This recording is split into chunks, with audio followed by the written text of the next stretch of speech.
From the industrial wastelands of Michigan to the fruited plains of Iowa, this is the American Greed.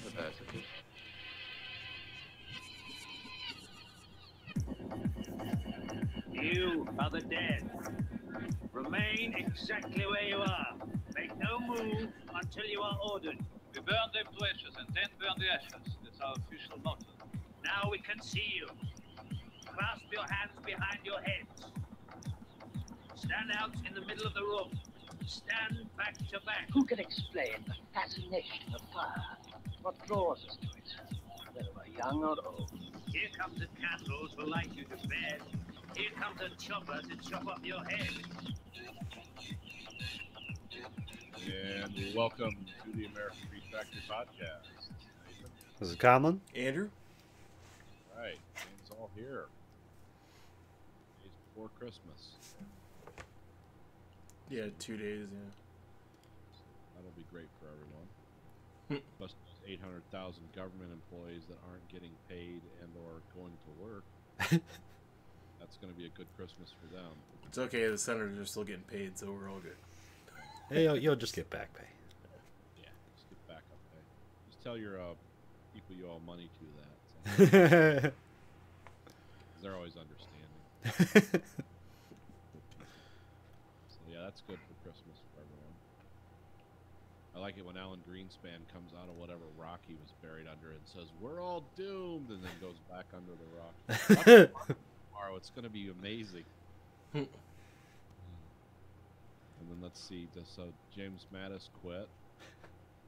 So we've now Trump exclusively controls the nuclear codes. I don't know that, but Well, I hope Him there's and some dude from Boeing. yeah. I hope there's a second person in control of that before him, but who knows? Yeah, it's the dude from Boeing. Oh. It's his. It's General Mattis's secretary or whatever. Well, undersecretary, whatever. Whatever is under the So secretary. what you're saying is if Trump promises enough government contracts, he'll give him the codes to nuclear weapons. I like how that's the first question on everyone's lips. It's like, wait a minute, the Secretary of Defense not only resigned but wrote a nasty letter about Trump, and it's like, who's got the nuclear codes? Yeah, because it never, when Obama was president or George W. Bush, or everyone's like, oh God, who's got the nuclear codes? But this guy, everyone's the first question on everyone's lips. It's like, Why do we have this stuff if we don't use it? Is he just going to say you're fired every time he presses the button? It's like, you're fired, you're fired. I think we literally did that joke. Yeah, I think we Like probably did. when he got elected, it was like, Venezuela, you're fired. Nukes Venezuela. I have a way to fix the inflation in Venezuela. Nuke them to hell. eliminate all the people and the economic problems go away. Hey, don't give Trump that idea. He'll be like, I got a way to fix Detroit. Oh, sorry. Oh, that's been talked about many times. Was it an Oakland County commissioner got fired here when the city went bankrupt for saying something like, we need to build a tall fence around the city and just pass rifles and corn over until the problem solves itself. She's fucking Said this publicly about Detroit. It's like, that's awesome. I mean, that's why we got a second term of our dear governor we have here, was because of the Detroit bankruptcy, because all the people in the suburbs are like, we're not paying for that. We've been paying for that for 40 years. Fuck them. You know, it's yeah, we'll protect you from the poor people. Which is, yeah, that's... So what else? Escape from New York. Poor Detroit edition. That's my drive home, is Escape from Detroit. Like, get out before the sun goes down. It's kind of like that, what was that movie with Will Smith where he had to be in by dark? Oh, I Am Legend. Yeah, it's like I Am Legend. It's like, it's fine during the day, but you don't want to be there at night. It's like shit waiting in the shadows. That's why the traffic is so bad in Atlanta. Because, like, Atlanta itself, like, doesn't, like, it has, like, less population than Cedar Rapids. Yeah. But its greater area is, like, has, like, fucking 10 million people live in the greater area. Called the New York of the South. I believe it. And yeah, that those racetracks around Atlanta, I've heard some less than flattering names for those for those roads. Can't say those anymore because I want to be attacked by social justice warriors. Some funny names for the 80-75 corridor around Atlanta. That's the only time. That's the only time I've ever been afraid driving was in Atlanta, because you just feel like, oh, we're all going at 60 miles an hour. Now we're not. They watch a little too much NASCAR down there. Get out on those roads. It's like speedometer says 150. That's like Chicago. Get off that toll road into the Chicago loop around Chicago, and it says like speed limit 45. There's anyone doing less than 100. You try to go the speed limit, the cops will stop you. Like, what the fuck are you doing? Got to go 90. I remember we went to Chicago. There was like a military convoy that oddly slowed things down. It's like, what the fuck's going on here? As we start passing a convoy, it's like, oh, that's what's going on. Like a school of fish moving around. Hundreds of people. Yeah, I mean, my average speed on the way to work and home is like 82, 85 miles an hour. Speed limit 70, but if you go 70, you're like taking your life into your own hands. Like someone's gonna plow into the back of you because they're gonna be playing Candy Crush or something. Something's, you're gonna fuck up their day somehow. Yeah, the one that sucks around here is the route I take to work it's 35. Yeah. But it has a bridge that goes over the train tracks. Oh, okay. And but people just like treat it like it's a fucking highway, like 50, 60 miles an hour, and there's always cops there. Yeah. But like, it's like, well, you'll find out. But yeah, they're just like swerving in and out and just really mad at everybody for not getting out of the way. It also funnels into a 1 lane. It goes from 2 to 1. It's just, oh, okay. So it's like people want you to drive and it's a fucking regular road, but people want you to treat it like a highway. It's like, get in the don't get out of the passing lane or some shit like that. It's like, no, this becomes all 1 lane, but I guess you'll find out. Police won't mess with you here unless you're going like over 90 or you're switching lanes violently. If everyone's going 85 in 1 lane in a line, they're not going to pull you over. There's just too many people. Yeah. But if you're like doing that violent lane switching where you're going over 90, they'll pull you over. But yeah, I've been doing 85 in the middle lane and have people pass me like I was going 25. I never see those people again. They ascended to Valhalla. I don't see a car in a fiery wreck. I don't see a car on fire. Yeah, the wrecks here are horrendous, especially when you come up on them before the cops are there, and you see like a minivan, like both the doors blown off, the sliding doors are just peeked out. They look like weird wings, and there's someone across the hood, and the windshield's busted out. And there's a pool on the ground, and you don't know whether it's blood or oil. Yeah, it's that blood or antifreeze. There's shit all over the road, like car parts. But you just keep going. You don't stop. Well, you can't. You'll get killed. People just run into you.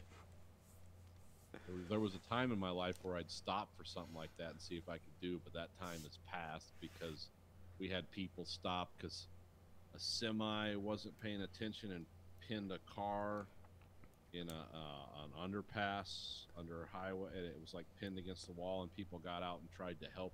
Got people pinned, like busting out their windshields, and the lady got hurt real bad.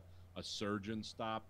4 people got killed. Somebody fucking plowed into the wreck, including the surgeon and all the people that were trying to help. And it's like, okay, I'm never stopping again for anything here. I don't care if the car is on fire. I'm just gonna keep going. They got people for that. Yeah, they got people for that.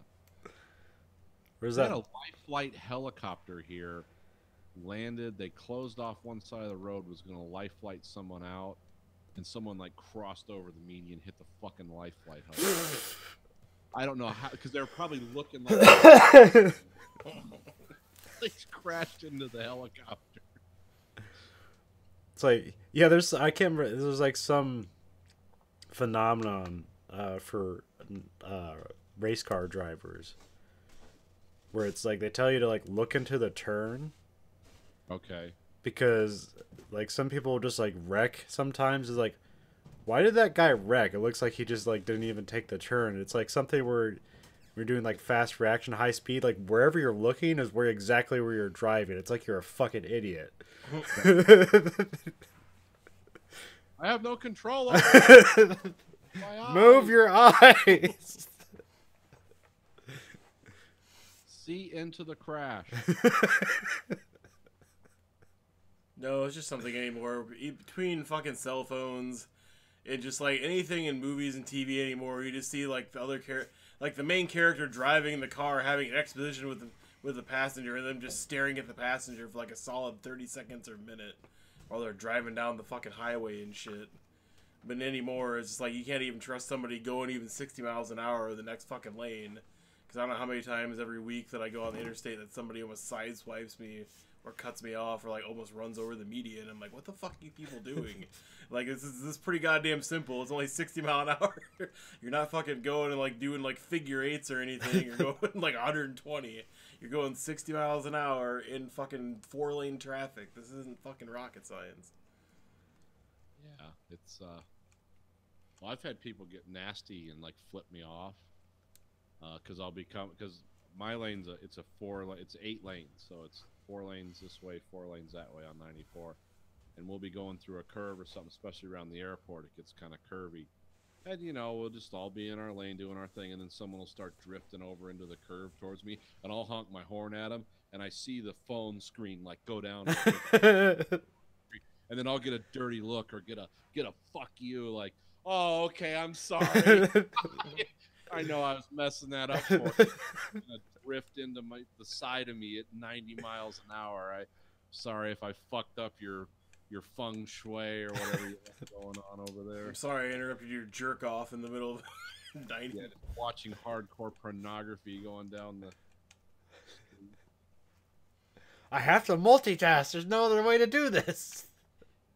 I like the people that you drive by them on the highway, on the fucking freeway, and you can clearly hear yelling in your car, and you look over and people are like fully engaged in some really intense like crisis argument. Like, it's bad when you're driving down a freeway at 80 miles an hour and you can hear, like, who's yelling? Oh, it's the people in that van. What are they doing? And I'm sure it's something like really important. Oh man, I heard some parent of the year yelling the other day when I was leaving Walmart. Where so it's I imagine a couple, mother and father. She's screaming at her child. You weren't adopted. You were in foster care. You're not going back to them. Now get that out of your fucking head. Nice. We're going to air these grievances in Walmart. I we wish get I your had government stipend now. There's no going back. I just wish I had a recorder to, like, see this happen. Oh, yeah, that's... Oh, I've heard weird shit like that, too. Yeah, that's always amazing. So that was probably what was happening in that car. Yeah, something like that. It's the same lady. Or me and Grayson will see people arguing, like when we're out somewhere, like you'll see them through the window. It's like, oh, what's going on there, Dad? I said, they're just having another argument about existentialism. It's someone with a fucking like a one of those Confederate flag T-shirts, and someone's got a ball cap on sideways, and they're yelling and screaming at each other. It's like, yeah, they're arguing about Nietzsche. Something deep, something that really gets your passion going. The purpose of human existence. Yeah, there's something going on. It's whatever it is, they're really hashing it out, using reason to the best of their ability.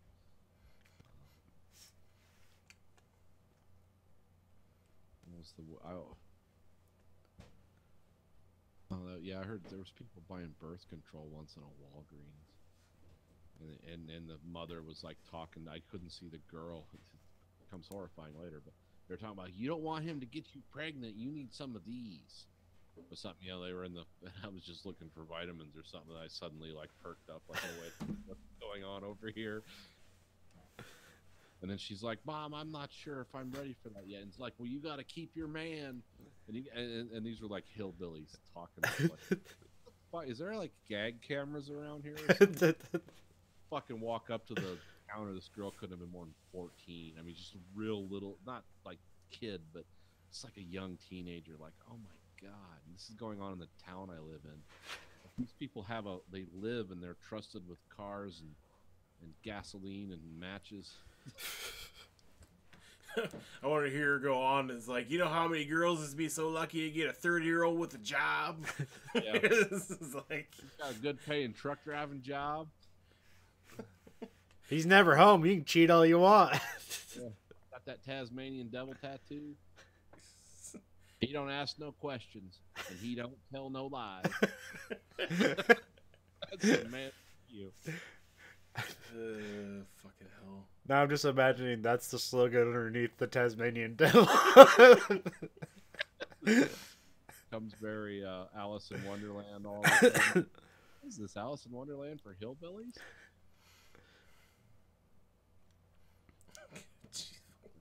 Fuck it. I mean, yeah, there's a lot of people out there that unfortunately they'll give their kids that kind of advice, but yeah, at the same time, I mean, it's all they know. What do you know?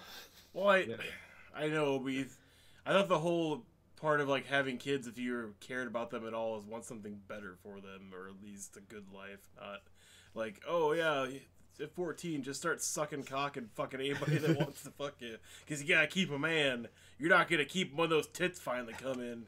That's for sure, Sue. You're not gonna keep them when your trapper keepers are just plain colors instead of those magical dolphins riding on them, or whatever the fuck they're worried about. It's like, There's some very earthy people around that just have very base concerns.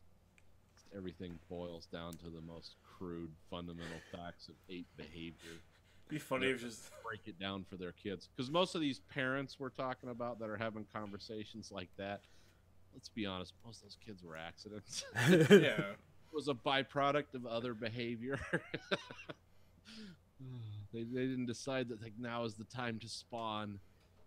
They were the road bump on their life track. Yeah, this is my kid's speed bump.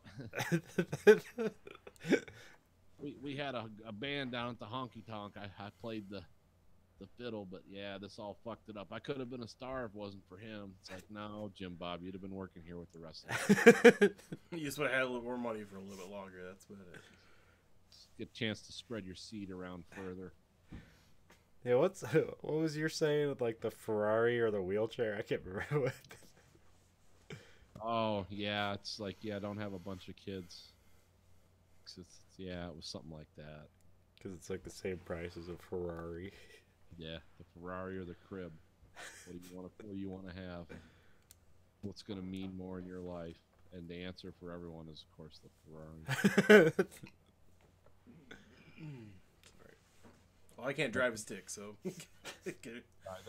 They're paddle shifter now. Yeah. Oh, they're paddle shifter. All Yeah. F1. So it's all idiot-proof race car driving. Okay. Oh, it's not idiot. It's not idiot proof, but yeah. No. I mean, you're an idiot for, as soon as a guy my size tries to fit in one of those cars, you immediately realize, oh, this was a big mistake. I can barely, this thing is the most hideously uncomfortable. If I had that kind of money to spend on a car, it'd be like some Jay Leno shit where I gotta like look at gauges and adjust them as I'm driving. Steam and fire shooting out of it. It's like I'd spend a couple $100,000 on a car that did that. I have to wear like a leather cap and goggles. This thing's just constantly almost a bomb. That's how it works. This thing's in a perpetual state of. This brings combustion to a new level. See, I didn't know you like Chevys. I love them. Or Teslas. Yeah, we're Teslas, yes. Tesla's even better. I mean, that's everything right about America right there.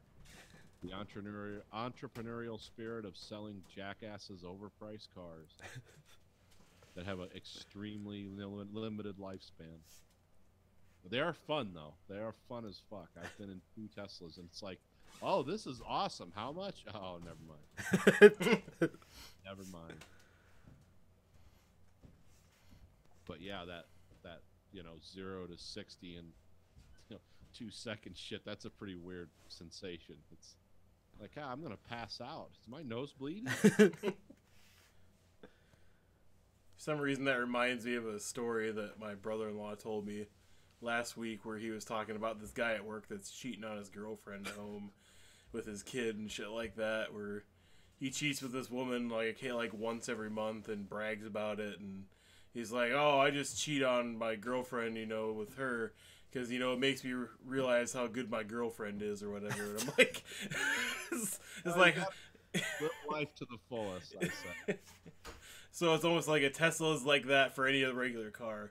Oh yeah, I appreciate my Ford now, or I appreciate my whatever, because hey, I might have fun with this, but I know I can come back to my dependable whatever. It's like... It is similar to that, except it's an inanimate object and it's not going to suffer emotional abuse. Yeah, I know. That's where it diverges a little bit. But I was just contemplating, like, how is this guy, like, is it just something where it's like, well, I do like her more because she's this way, or is it just somebody that, like, berates him and just treats him like shit so constantly that it's just like, I fuck her just for the, her berating me and saying I have a little dick and I will never amount to anything. I go home and it's like, oh, okay, now I mean something. Is that what the fuck it's about? Because otherwise I don't understand why you're cheating on somebody to appreciate them more. I just never learned to say no, so she has to break up with me before this could ever quit happening. Yeah. Because I have no control over my body or its actions. If someone pulls their tits out, I'm committing an infidelity. Sir, this is a breast exam. But no, it's just shit like that doesn't make any sense to me. Like all the, just scrolling through fucking Reddit all the goddamn time ruins people. Cause just all the weird fucking shit you see where it's just people randomly like messaging each other and fucking each other over in certain ways, whether it be people begging for like $300 fucking items for free, and like your shitty piece of crap for not giving them their $300 like windfall. Or the choosing beggar stuff. Yeah, the choosing beggar shit where it's like, oh, you'll get free publicity out of this, or you'll get free whatever, and it's just. I like the one where it's the guy was selling hard drives that he like defragged, and then like the guy's like, "It's all right. I'm gonna pick him up, like at your door this Saturday." It's like, when are you gonna pay me? He's like, what? Like, no, you pay me for this. He's like, no, I'm going to take them away from you, and you're going to pay me for it. I wonder if that gamut's ever worked. At some point, revisiting it.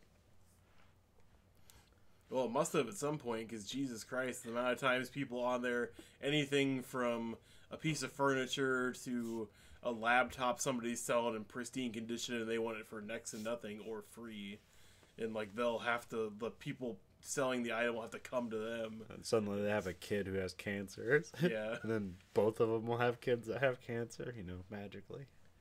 Probably my favorite one last week was this woman that teaches swimming lessons in her free time for free of these children. And it's just, like, a couple times a week because she has a normal job. And then this woman texts her in the middle of her workday, and it's like, hey, do you give swimming lessons for kids? And like, is it free? Do I have to pay money? And it takes her a while to respond back. And it's like, sorry, I was at work. I couldn't respond right away. You're a piece of shit. Fuck you. And then it's like, and then she's like, well, calm down. I just, I can't get in trouble. This is my main job. I just do this for free on the side. And she's like, well, can I bring it by today? And she's like, no, it's a Tuesday. I don't have classes on Tuesdays. On Thursday this week, I'll have one. Well, I need him tonight. I need it tonight between the hours of this and this. And she's like, well, I don't know what to tell you. It's like, I'm not doing fucking classes tonight. Like, You're out of luck. it's just all these fucking, between that and like all the weird relationship ones, like one I read tonight where it was literally just like people matched and like talking about their favorite Chick-fil-A combo menu item. And it's like, I like the number 2, but without tomatoes and onions or some shit. What's that code for? And then, yeah, that's what I was wondering, because like the end of the fuck kids. the end of the fucking thing was like, "Oh, do you want your pickles? Because I'd eat your pickles." And the person was like, "That's really forward." Is like, "Well, it is, but I'll suck your dick." And it was like, okay, that doesn't make any fucking sense to me. But apparently, people are just. What I'm saying is, I'll meet you for gay sex in the Chick-fil-A because that would be delicious considering the proclivities of that company. And also, I don't know. I think a lot of Reddit is a lot of show on Reddit rather than actual truth. No, I know. There's a lot of bullshit, and it's hard to wade through though because it's like just sort by new, yeah, and then you'll get all the boring stuff that you never see on Reddit. It's like, oh, this is actual Reddit. Did you see that one post from the guy that claimed he was losing his eyesight or whatever, and his last game is gonna be like Red Dead 2, and thanks Rockstar for making such a great game for him to end his gaming career on or whatever. And then like half the sub thread, like the comments were like, "You're a fucking faker. You didn't like like you're faking all this shit. You don't have you're not losing your vision." I'm like, what does he have to gain from this? It's like Rockstar gonna give him a game console and free games that he can't possibly play because he can't see anymore? Because I don't think that's gonna happen. Like, I don't know what the fuck you would make this up. If I ran a game company and somebody wrote me a letter like that, you know what I would do? I would write them back and say, "Thank you." Yeah. And then just move on. It's just like, what can I give this guy? He's going blind. I make moves. Yeah, exactly. He even said in his post, like, well, in 2 weeks I'm selling all my video games and I'm going to move on to the next stage in life and try and live it to its fullest or whatever. It wasn't him looking for a handout or anything. It was just like 200,000 people saying, "Fuck you, you're fake," or whatever in the comments. I thought there might be a moment of sincerity or real human feeling in there, and they were just like, "Fuck him, kill him." Reminded that we have feelings. This is just wasteful tax money going to these probate fucking dipshit handicap people. Oh, great, you're going blind. Now you're going to be sucking off my taxes. The first thing on everyone's mind. It wasn't like, "Oh, you poor man, you're going blind, you won't be able to do anything anymore." It was that. Oh, it's got to make it about yourself. That's psycho America. It's the first week of the month. Where's my money? Oh, and speaking of video games, Matt brought to my attention something yesterday I guess I didn't know was going on now at universities. They're all forming esports clubs and having people pay tuition to be part of esports clubs and get a degree in esports gaming. Yeah. Cool. Because he said there's like a university in Wisconsin that's looking for an esports coach right now. Because it's like basically like the person running the department right now is the old music teacher there or something, and they're desperately looking for somebody to help train up their team. And he's like, "Well, the stamina." I'm like, "What fucking stamina? You don't fucking piss or shit yourself for 5 hours." Like, there's no like running 2 miles and doing a bunch of fucking agility drills to do. Well, once they outlaw and ban all the other sports because somebody either might get hurt and or get their feelings hurt, that'll be the big thing. The U of M stadium will just be a bunch of people in front of game consoles. Yeah, I don't know. Yeah, that's kind of weird. Because, like, the thing about, like, professional game players is, like, they literally play one game for 8 hours a day to try and get better at it. Yeah. And one game, which sounds hard. Like, I would get bored very quickly. Yeah, the kind of mental stamina. Like, I max out at like 100 hours. Like, no matter how good the game is, if I played like 100 hours, it's like, no, we're done. The only game Unless it's like Tetris or some shit, but you know. Yeah, I was gonna say Tetris. I probably have 5,000 hours in different forms of Tetris. But Well, that's the thing, though. He said it was like Overwatch or something like that was the game they were training in. Yeah. Which makes sense. It's still pretty popular, and I think it's one of the main esports games besides fighting games that's still out there. There's some really good. There's like Overwatch, like city teams, and there's some pretty good ones out there. There's like I think there's like an Austin, Texas Overwatch team that has like, it's like the what is Overwatch? Oh, it's a first-person shooter. It's kind of cartoony looking. It's done by Blizzard. Okay.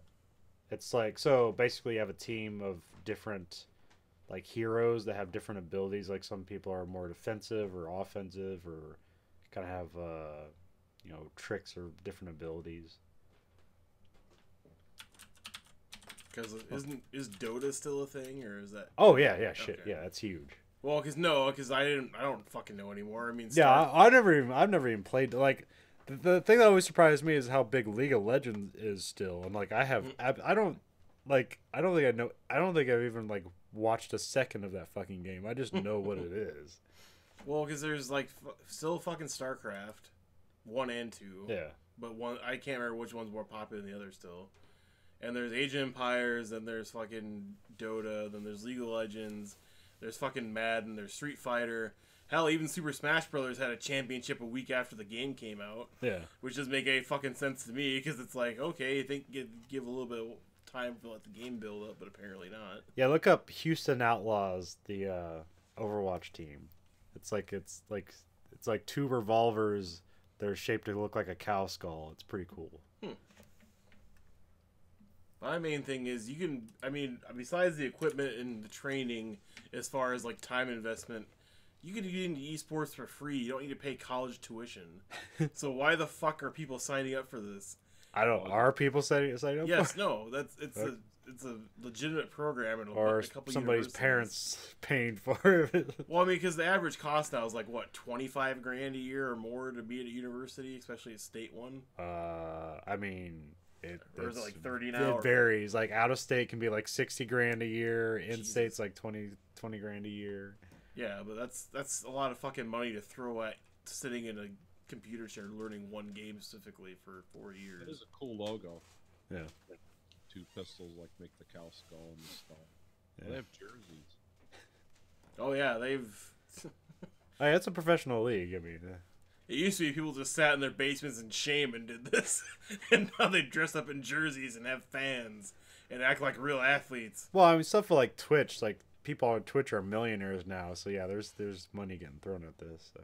Yeah, And like Let's Plays on YouTube, like, you know, people are making money just playing video games. So seems like I give Giant Bomb money. So yeah, no, I mean it's a growing industry and it has been for a while. So everything changes, but at the same time, but it still feels kind of niche. Like, you know, this shit isn't gonna like end up on like CBS or whatever, because it's still hard to like for normal people to understand, like, why would I watch this? What's good about this? But I know, doesn't TBS have its own like every Friday nights like maybe? Because I did watch that like a couple years ago. We were in Minneapolis. And I turned on TBS to watch Conan on Friday night because I was like, oh, I finally have cable access. I can watch Conan. And then there was like a 2-hour Street Fighter tournament broadcast on TBS. Oh, okay. And I was like, oh, this is kind of interesting. And I watched it for like 10 minutes, and my wife was like, why the fuck are we watching this? And I'm like, because it's kind of cool. It's on TV. Yeah, that's what do they call that? I can't remember the name of the fighting tournament. Evo, that's it. Yeah, it's a Evo fighting tournament. So they do like tournaments throughout the year, and so like the big one happens. I can't remember when it fucking happens. But the guy who won this year is the big game this year was the Dragon Ball Fighter Z game. And the guy who won is called Sonic Fox. He's a furry. Oh, great. He's also a black gay man. Oh, yeah, that I've seen him. He has like that blue fucking Sonic cap Yep. on all the time, doesn't he? He just won like the athlete of the year at the Game Awards. And then he went up there and like was like, Republicans hate me, and then, you know, talked about like, you know, how he paid somebody's cancer bill or something like that. Oh, it was weird. It's weird. That was his speech for winning the trophy. Yeah, something like that. You can watch it yourself. I'm not recounting it very well, but although like the way he won the tournament was like kind of like badass, because so like I think he beat the guy he was in because the guy like won his way back through the losers bracket in the final, and so when they like played like the first round, like the guy like beat him like all the way through. And then, like, he made this thing. He's like, no, we should switch sides. Because, like, he's playing one side. Usually you favor one side. But eventually you have to play whatever side they give you.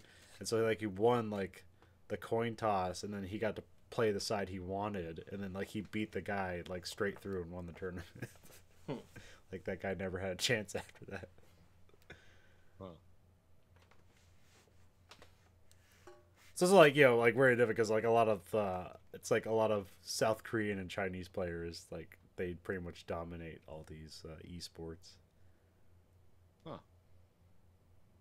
Especially I'm watching StarCraft. Overwatch right now. It reminds me a lot of Team Fortress. Yeah. It's very much Team Fortress, but just like more specialized, or at least more characters.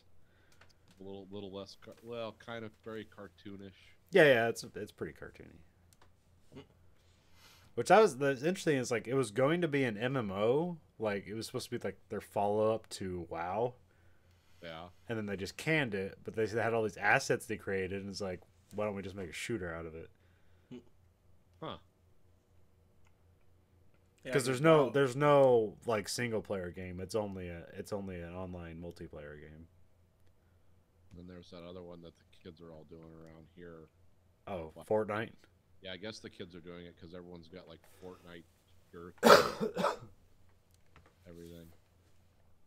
Oh yeah, like you'll just see kids like randomly dancing, and it's not because like, oh, we enjoy dance. It's some Fortnite shit. Yeah. Oh, okay. Isn't that why like the floss dance is big right now? Yeah. And fucking that the God, what's the guy from fucking Fresh Prince? that's Carlton. suing him now? Yeah, Carlton's dance or whatever. That's big too. This is too. I'm an old person now.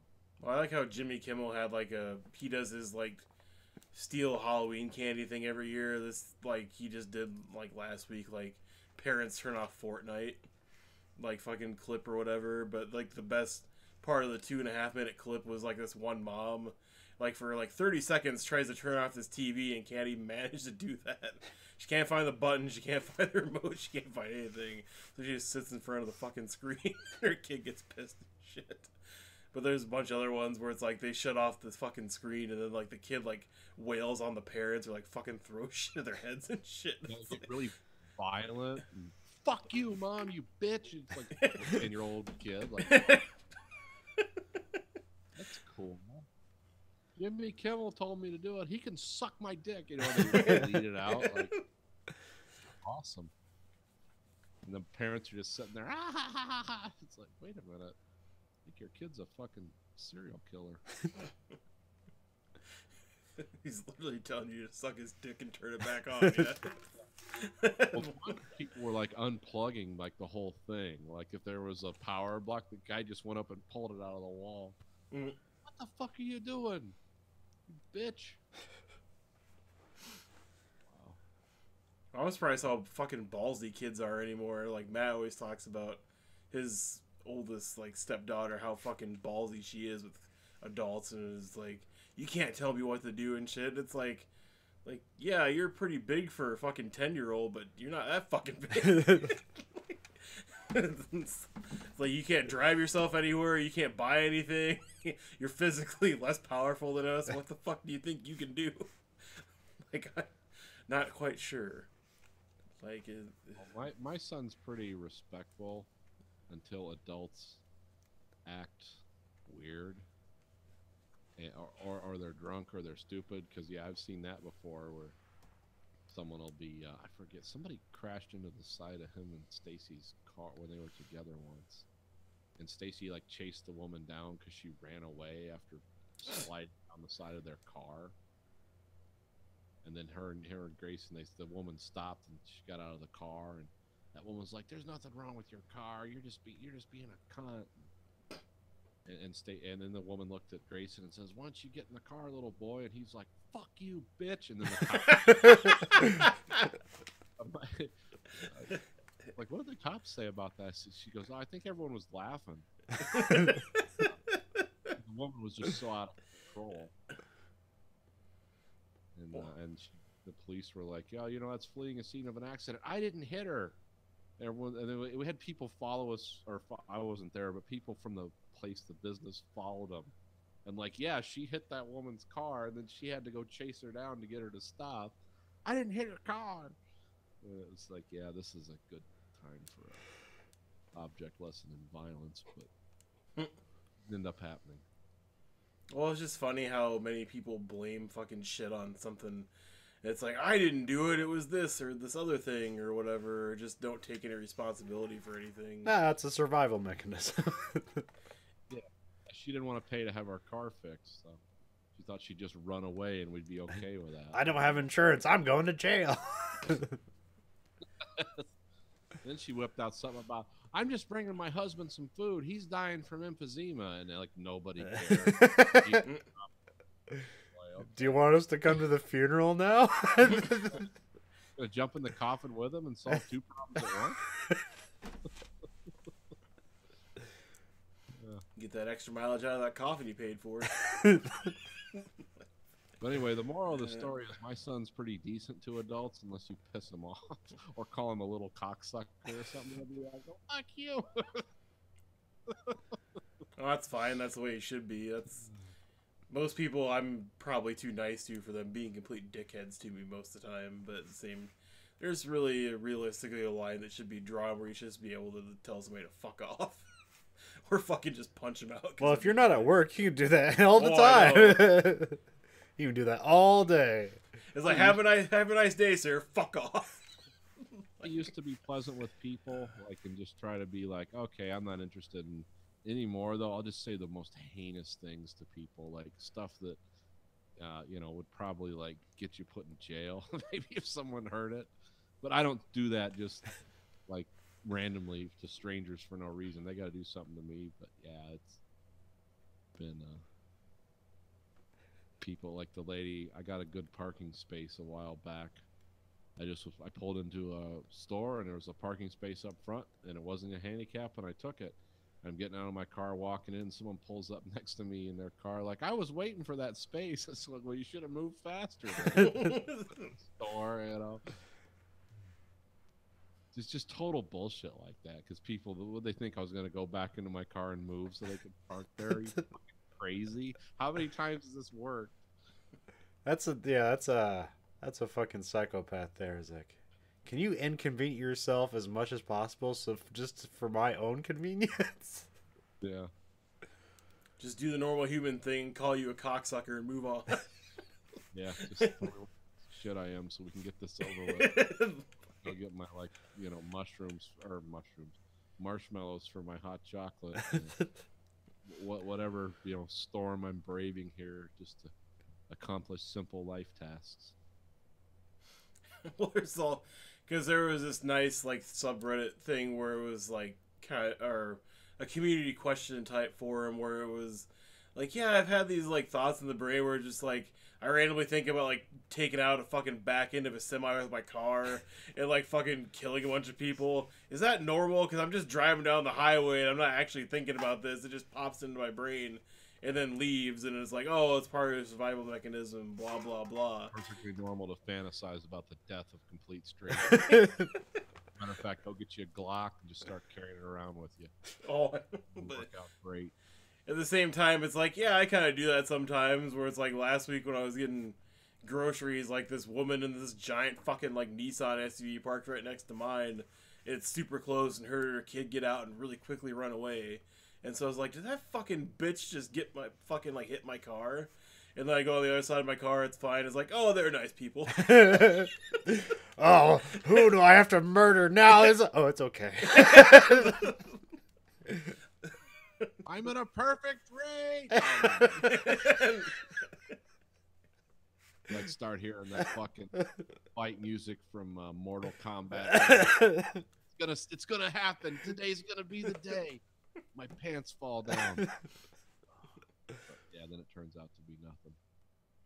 Well, I mean, it's just shit like that where it's. But yeah, no, the interesting thing in the thread is talking about how like your random like the random thoughts, like just violent thoughts, is like a survival mechanism. Is like, what's the worst thing that could possibly happen? Like that's why they pop in your head. Is like it's like a survival mechanism. Oh, I always find myself jumping to cannibalism a lot. When someone's talking to me, I'm looking at them like, I wonder what they would taste like. Is that normal? So if you tilt your head to the side like that and kind of change your voice to that same kind of tone, should I worry? Is that like a curious dog that's had its attention peaked? Oh. This is the sequel for What Women Want To, but What cannibals want. What John Wayne Gacy wants. Who was the guy who ate people? That was Dahmer. Yeah. Just ate people's body parts. Doesn't he have like a movie like starring Zac Efron coming out sometime soon? There's a lot of Jeffrey Dahmer movies. I'm sure. Yeah, it's I can't. There's so many fucking serial killers, and there's more all the fucking time. It seems like, obviously, but it's just they all have. well, there's actually we're in a kind of a drought of serial because things like DNA testing and cameras everywhere sort of prevent that. But that's why they think this uptick in spree killing, because it's like you got to get it all in at once because they'll catch you otherwise. You can't do that Ted Bundy shit where you just go on cross-country murder massacres because there's too many cell phones and computers. But it'll come back. I guess Germany before World War I had a real huge, very high number of serial killers. They had like a 5-year period where it was off the charts and then it went right back to normal. As soon as World War II started, it kind of went back to normal and never came back. Right, because they purged all of them and all the wars. And they all got all their killing in for a few I got all my pornography.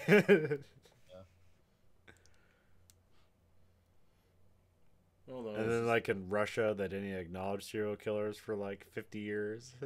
So that one guy got away with killing hundreds of people. Chikatilo, yeah.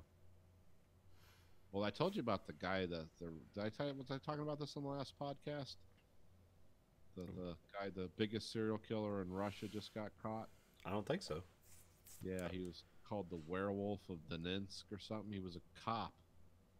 He'd just pick up women and just slaughter them in his police car. And he kept doing this. He did this for years. He actually had retired as a cop. But he still, I don't know if there was anything special about it. He was just one of those quantity guys. But he got sent to the prison, one of the worst supermax prisons in the world, called the Black Dolphin. That's a weird name. Sounds like a game console that's about ready to come out. Yeah. Or the code name for a game console about to come out. Yeah, it's basically it's a supermax where they blindfold you when they take you there, and then they blindfold you when you go to your cell, so you never see anything but the inside of your cell. Anytime you're outside of your cell, you're blindfolded, and you're transported in a stress position with your hands like almost all the way behind your back, like in an arm bar type restraint. And then you have one of those things, they used to catch rabid dogs, the hoop with the hook on the end of it. Yeah. That's how you're moved around the prison, blindfolded. You never, ever get out of your cell except for 1 hour a day of exercise. And then when you're in your cell, the rest of the time you stay awake until your designated sleep times. Because they'll sound like loud sirens and stuff if they catch you sleeping. But to see Russia, because they said, we don't have the death penalty anymore. So we're not inhumane. We don't kill people like they do in Texas. We just you send them to the Black Dolphin, where they would probably. We just have casual, very specific torture every day for the rest of people's lives. Yeah. Yeah, that's. I wonder how he got away with killing people in the back of his squad car for so many years. Like, how many times can you wash blood out of the back of your squad car? Oh, if it's rubber, you just go to most police cars have rubber interiors because they're used to people puking and shitting all over them. So you just go to the car wash and wash it out.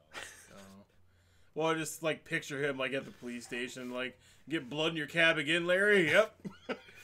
Don't know what it is. So I was picturing him at a car wash in like jean shorts at the car wash as he's flushing down. Red fucking thing. And then he's like picking up his next victim at the same time. Hey, you want to go on a ride when I get my car washed? That's kind of a cool name though, werewolf of whatever. Like, I'm assuming his victims must have been pretty gruesomely torn up or something if they called him a werewolf or something. Yeah, you just cut them. I mean, he just basically two-hand knife them, shred them. Mainly women, some men, just kind of whoever catch can, whatever you can get. that night. But yeah, He missed his calling of being a surgeon.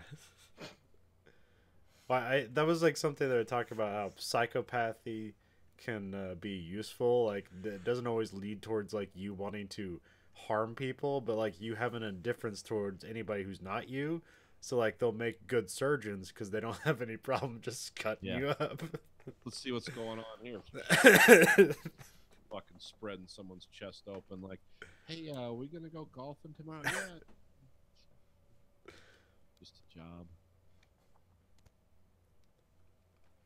Yeah, that's Russia's had some pretty amazing. Well, I mean, just their regular amount of murder is astounding for the most mundane types of killing. There is, I mean, that Russia's the place where if you don't get out of somebody's way at the, they're pulling out into traffic, they'll shoot at your fucking car. Like they all have those dash cams there. So I mean, the same stuff goes on here, but there it gets. It's just consolidated to Florida. Yeah, Russia, the Florida of the world. Then you keep that name tag going where it's like Illinois, the Florida of the Midwest. Russia, the Florida of the world. Florida, the hellhole of the world. But Florida, the Florida.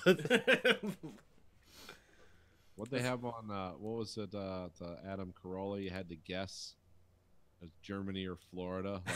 Like, weird thing happened. Was it Germany or Florida? So now we need to come up, if the viewers can help, or listeners, or whatever, I mean, we have to name one country or in every continent that's the Florida of that continent. No. Like Venezuela is probably the Florida of South America. And then, I mean, what's the weirdest country in Europe? Like Romania, Hungary, one of those ones where basically they won't allow any Islamic immigrants in, and they torture them if they do come, and just do weird fucking shit. And pretty much all the Eastern Bloc countries are pretty shit. Yeah, pretty much all the Eastern Bloc countries are like that. Hungary's probably the weirdest, right? Or is that considered Middle East? That's kind of in between, right? Hungary's like Eastern Bloc. Thing about Hungary is there's one of those weird countries where their language is completely different from all the surrounding countries. Because it's like has a different alphabet and everything. It's like, how did that happen? Because I don't know if you remember, what's that lady on Saturday Night Live that does all the impressions? McKenna? Yeah, Kate McKenna. Yeah, she did. She learned a rap song from her driver in Hungary when they were filming a movie over there, and she actually performed it on Conan O'Brien or something. But she said, yeah, it's this monstrously difficult language to learn. Like it's completely different from all the other languages in the countries surrounding it, because they have a different alphabet. Like it looks like the Russian alphabet, but it's actually its own separate kind of alphabet. So it's not even a Cyrillic alphabet. It's something. It's just his gestures towards things but there's no correlation whatsoever. Yeah. Well, then what was the one? My son always shows me this. It's called "Fuck You, Finland," because like all the words in Swedish, Norwegian, all the other countries, like it looks like German or English. Like when it'll say cassette. And in Sweden, it'll say cassette, but maybe it starts with a K and has an I at the end of it, or something. And then in Finland, it'll start with a Z and have a whole bunch of like, "Fuck you, Finland! Why you gotta be so weird?"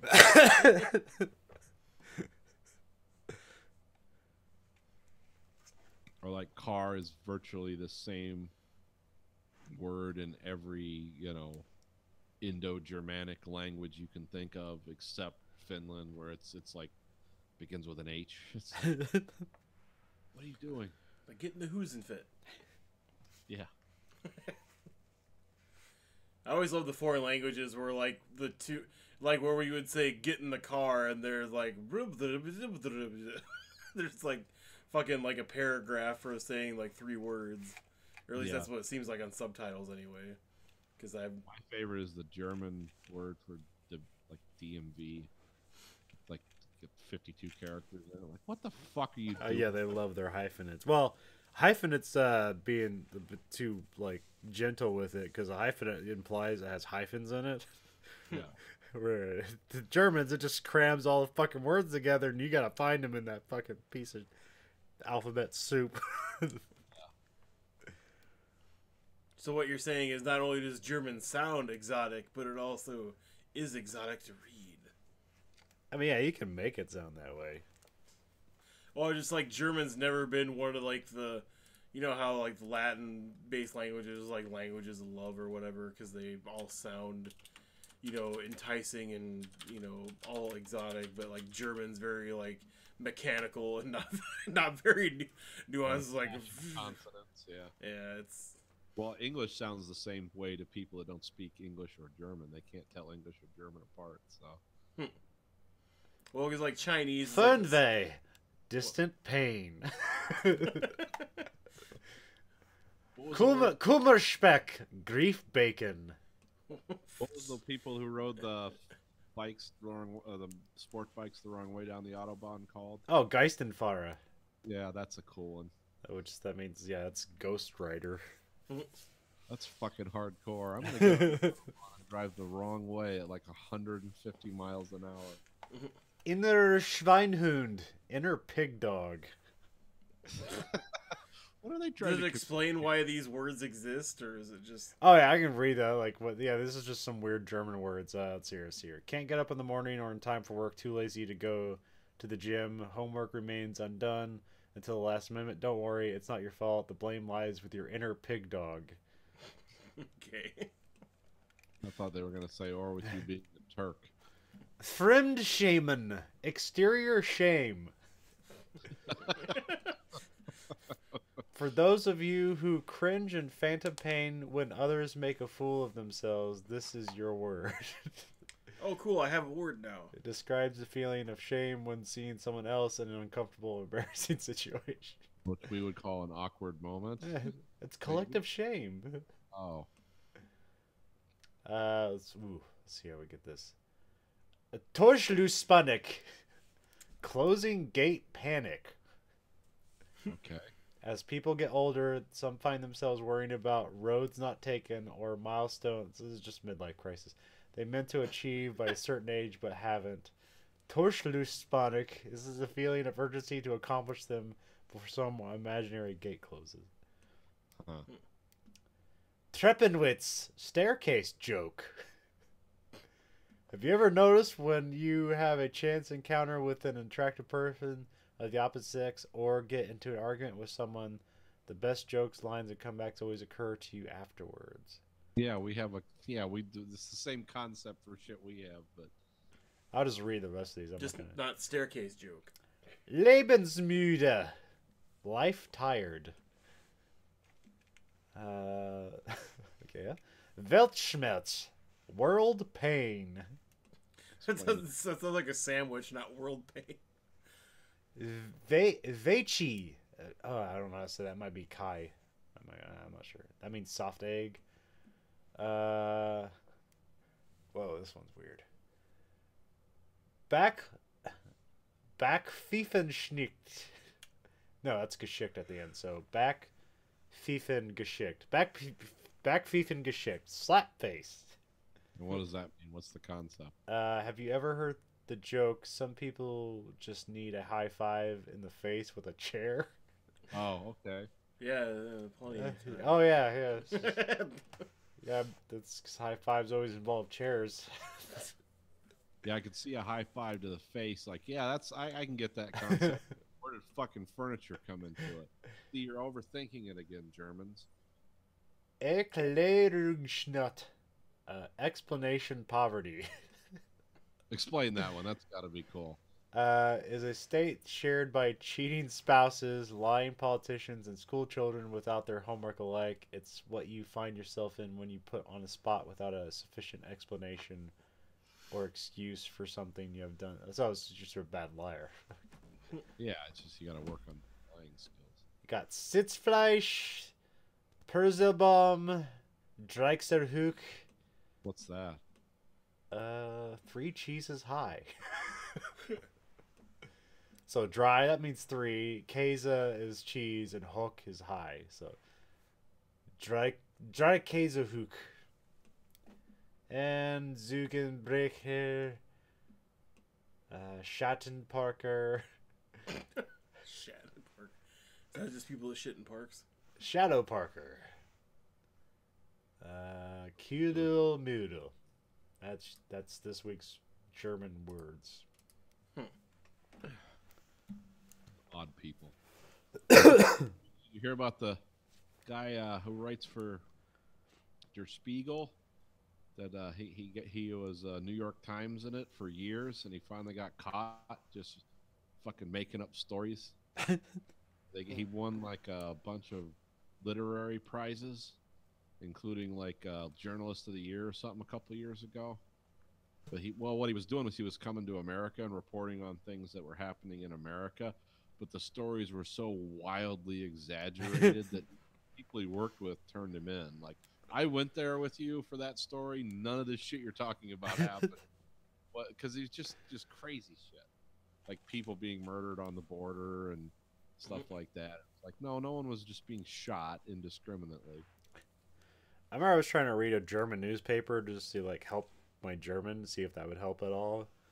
But Yeah. I had to constantly translate things. And maybe it's because I don't know the language that much, but everything seemed very straightforward. There's no like flourish or like let's build a story. It's like this event happened, these are the statistics, story over. A man went to work. He worked many years. He died. You worked exactly 38 years. That's the... It was meaningless. Well, no, yeah, because there's... I mean, is it just English writing that's done with a lot of, like, you have to make things seem interesting and build them up and have a payoff? Or is it other writings? I mean, that's just storytelling in general. I don't think that it's excluded by language, but I think that's just how they do the news there, where it's like it's just purely informational. Yeah, it's not like an entertainment property like it is here. But that was also just one newspaper. It was like the largest newspaper I could find. And I was like, there was a list of all the other things. It was like an examination of all these different German newspapers, and they like have their political leanings and who they're owned by and all that stuff. Yeah. And they all color within the lines of that exclusively. I don't know. In all the years you took of German language, is there any concepts they have in German that are just alien to us? Like in ways of thought or communicating? Like, is there a reason they're so straightforward? Is there something cultural that makes it that way? Or I don't know, like based on the language. I mean, it could just be that area. Yeah. I imagine it have to be that area. But yeah, there's nothing. Pretty dry. There's like something with the language. There's about states of being that seems kind of weird that like we don't necessarily internalize. Where it's like, is this thing alive? Is it moving? And that like that all has impact on like how you use the language or how the word is formed or used and stuff like that.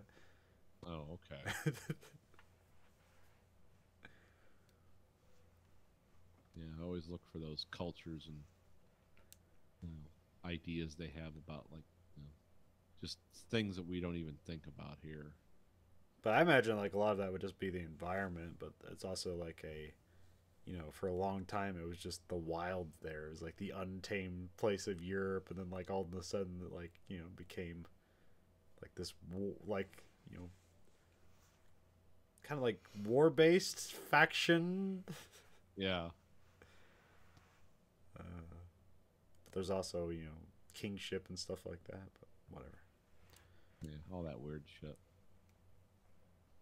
So it seemed like an untamed land in Europe that suddenly became tamed, and then became untamed again, and just this is just it's just like it's Germany being tamed. It's like that it has to have its social outburst at some point, and then it's tame again. Yeah. Yeah, like everyone's proper until it's time to break out the rape stick or whatever. Gotta have this release.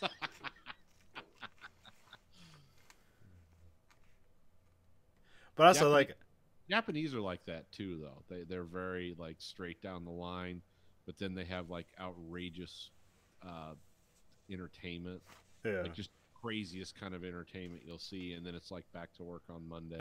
Everyone's it's very respectful and dour and doesn't show a lot of emotions or feelings. But then when it's entertainment time, look out. Man, there's shit like in Japan where it's like it's they make you feel guilty for leaving work early, Yeah, oh yeah, yeah. or if you like leave work before the boss does. There's a lot of people just hanging out at work that don't want to be there and have nothing to do, just purely for like to be nice. Like, Well, in Japan, a lot of things are about not how things are, but how they appear. yeah.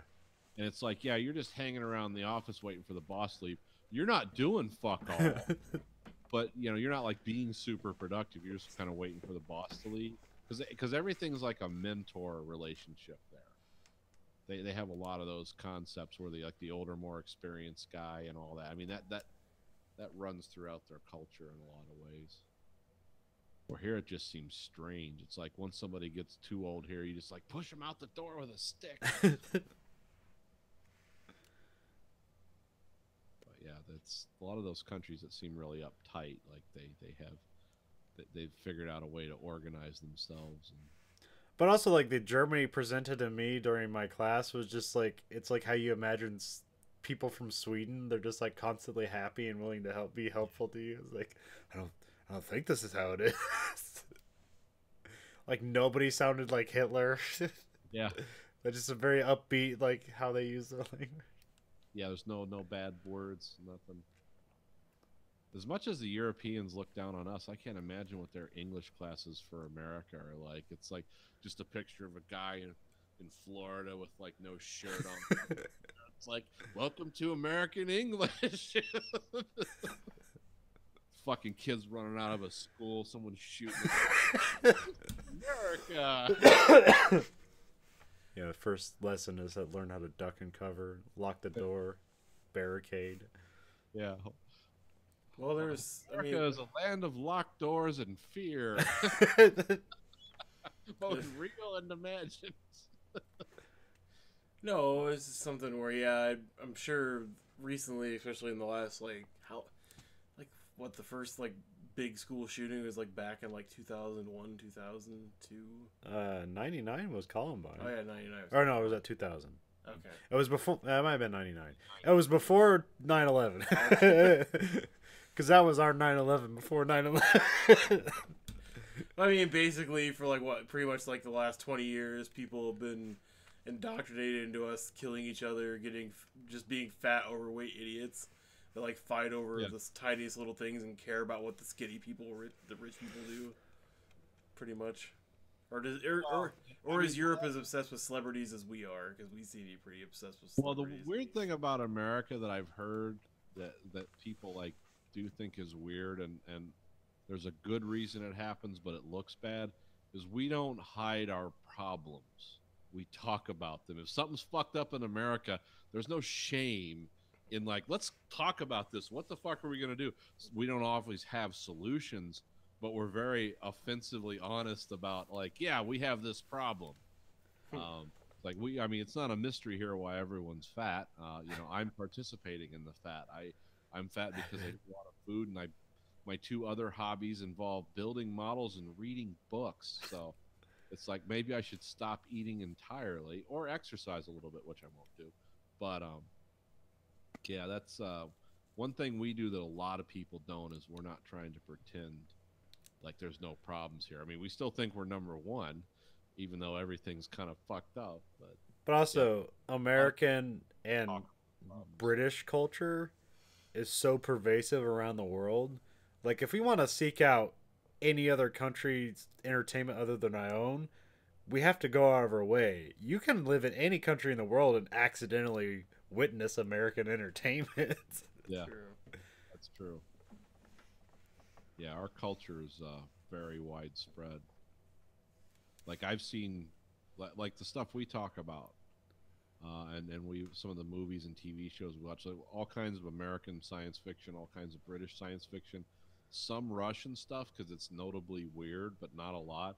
How much German sci-fi has anyone ever watched? Or maybe some Japanese stuff.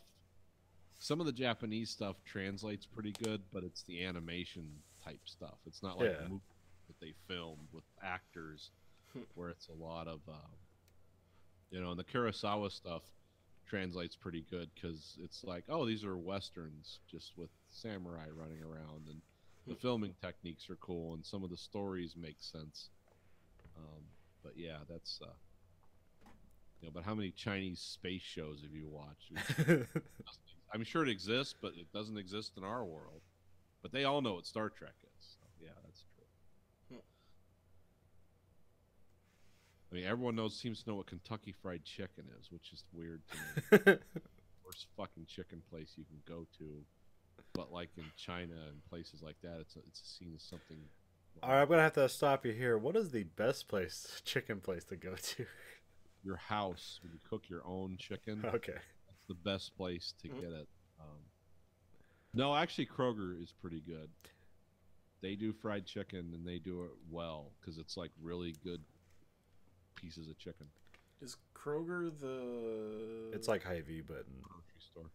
different parts of the Midwest. No, because there's all these different brands anymore. Like I swear, Costco is just Costco brand, right? Yeah, that's all over. Okay, and then Well, it's not as pervasive in the Midwest, but I think it's based in California. But okay, because like Target's Archer Farms, and then Walmart's Great Value brand. yeah, If not, I mean, I don't know what other brands they own. I guess Sam's Choice. Sam's Choice. Okay.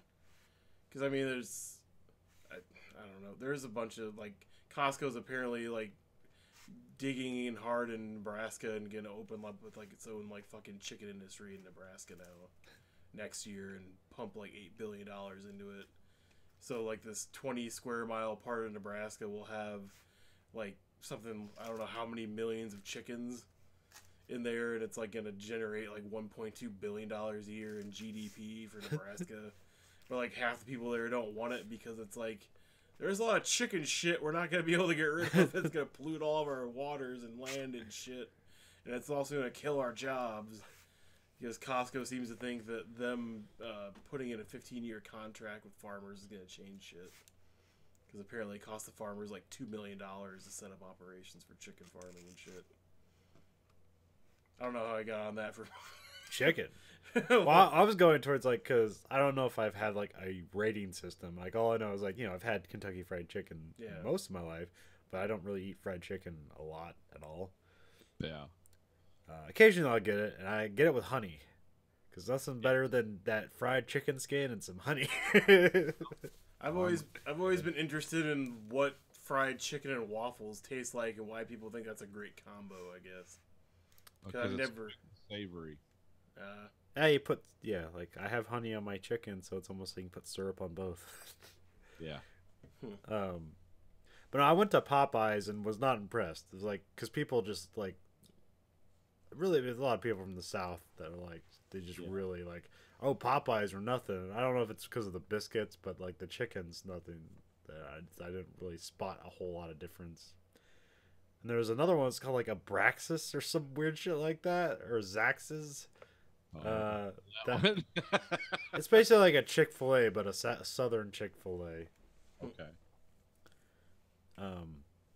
But like it was all right. It was like. Nothing that special, but also like when I went to In-N-Out, I was like, "This is all right. It's nothing that special." Yeah, it's fairly inexpensive for how popular it seems to be, at least on the internet. Yeah, a lot of what is it with Popeyes? To me, they have a Popeyes here. We finally got one here. It seemed like fried chicken with hot sauce baked into it, but like that Frank's Red Hot or something, like not good hot sauce, just like kind of that weird hot sauce that's like, yeah, this is hot, but ultimately bland at the same time. I don't know how they achieved that, but I wasn't too impressed with that. But yeah, for some reason, Kroger has really good fried chicken.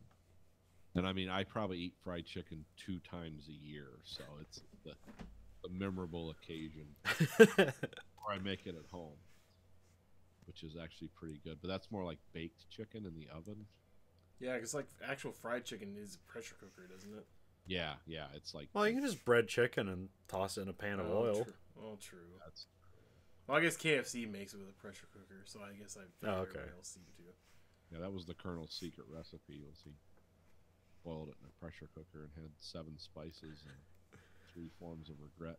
And blood of a pope or something. I don't know what the secret was. I like the what is it, like extra fried chicken you could get where it's like they just put more breading on it and then like it's all you're crispy. eating. Yeah, extra crispy. It's just basically more breading and fried oil. Yes. It's like that's really what you want. It's like going to Long John Silver. It's like, can I just get like a bunch of the greasy pieces of batter? It's really what I want. Yeah, I'm surprised we still have a Long John Silver's. Is it? around here. I thought it closed. The one on over by Westdale? Yeah. The one by Lindale closed like 5 years That ago. one that's like near Outback, that one closed, right? Yeah, that one's closed. Yeah. Okay. But the one by Westdale, I thought that was still open. I haven't been to Long John Silver in quite a long They time. closed them all down here like a decade ago. You're Long John Silver's in a long I'm time, but I interested- still managed to maintaining current levels of obesity. So I found ways to come. Well, that's because they didn't shut down the sugar supply. It has nothing to do with It's hard to fat. have a health scare when everything is fried at 500 degrees and dipped in oil. Well, I like how all the healthy food now is like everyone's dying. Like, toxic salmonella lettuce outbreaks. Fucking beet scares. And all the turkey's bad now, too. Did you hear Is that- about like how that used to be my go-to lunch meat was turkey, and now it's all poison. apparently there was something like it, I'm not sure if this just happens every now and again, like the Democrats enact something and then the Republicans take it away, but it was like some test that the water, but it was costing the farmers money because they were required to test the water for like this stuff. Yeah. And then so like they got rid of that test, and then all the romaine lettuce got what did it get, like E. coli and shit, because we don't want to pay for the test. Like, oh well, like what happened? I just figured they were using raw sewage and just spraying it on the lettuce right before harvest. Probably. Or somebody was Why use a hose when you can use a cow's asshole to wash this lettuce?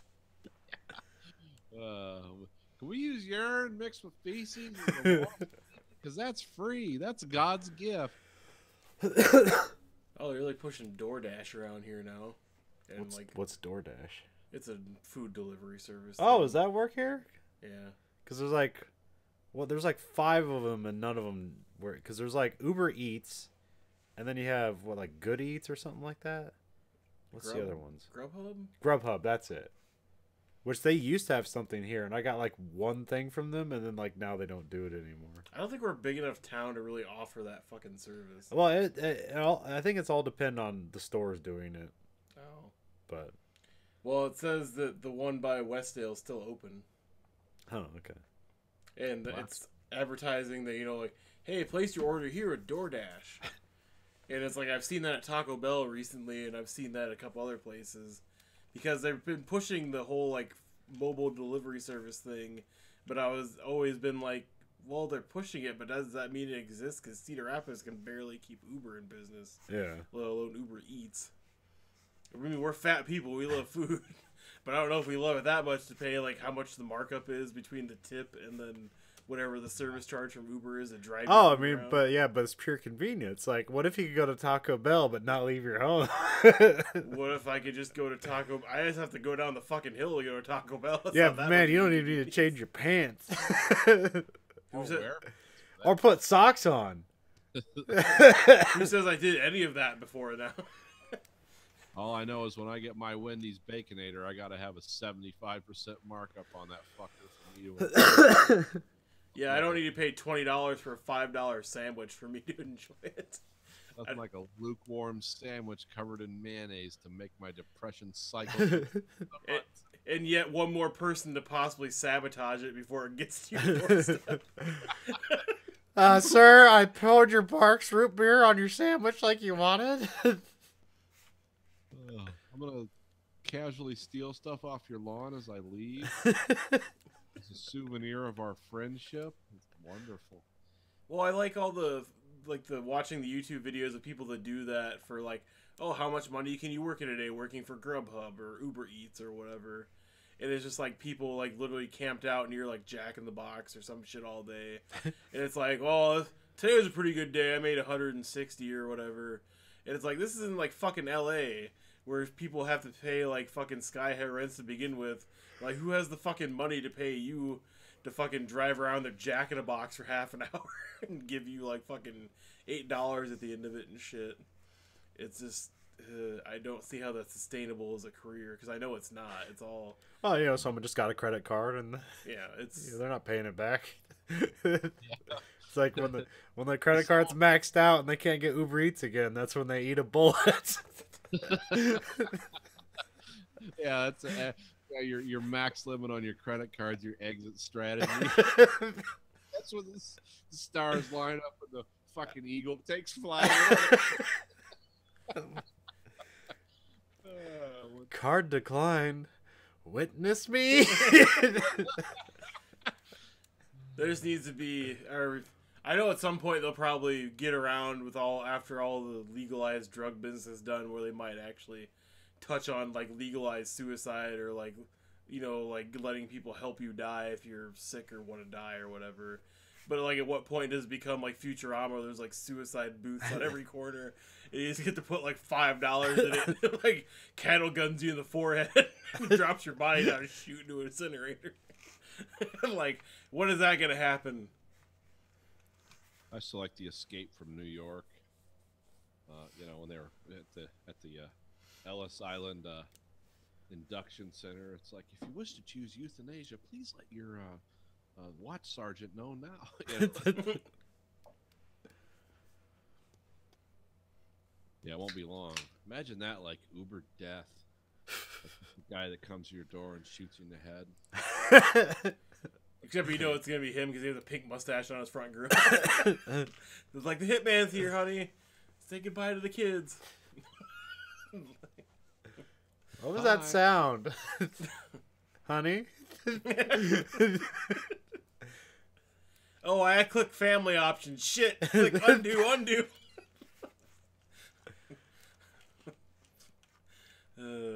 Long. Super. Believe me, if there's a dime to be made out of it. Capitalism will bleed it raw. That's gonna work. That reminds me of vaguely of some dream I had that had weirdly specific like story. Where it's basically like a reverse The Purge, where like one person gets selected out of like the whole world, and for that day anybody can kill them with no consequence. You are it. Yeah. Well, I wanna know about when Uber death, when the model, you know, once you reach the Pareto, like the equalization point between profit and suicide, then you start getting into involuntary suicide, which also murder. It's like, no, we didn't kill him. It was involuntary suicide, just to gin up the market share. Because you know that's coming. It's skipping all the way.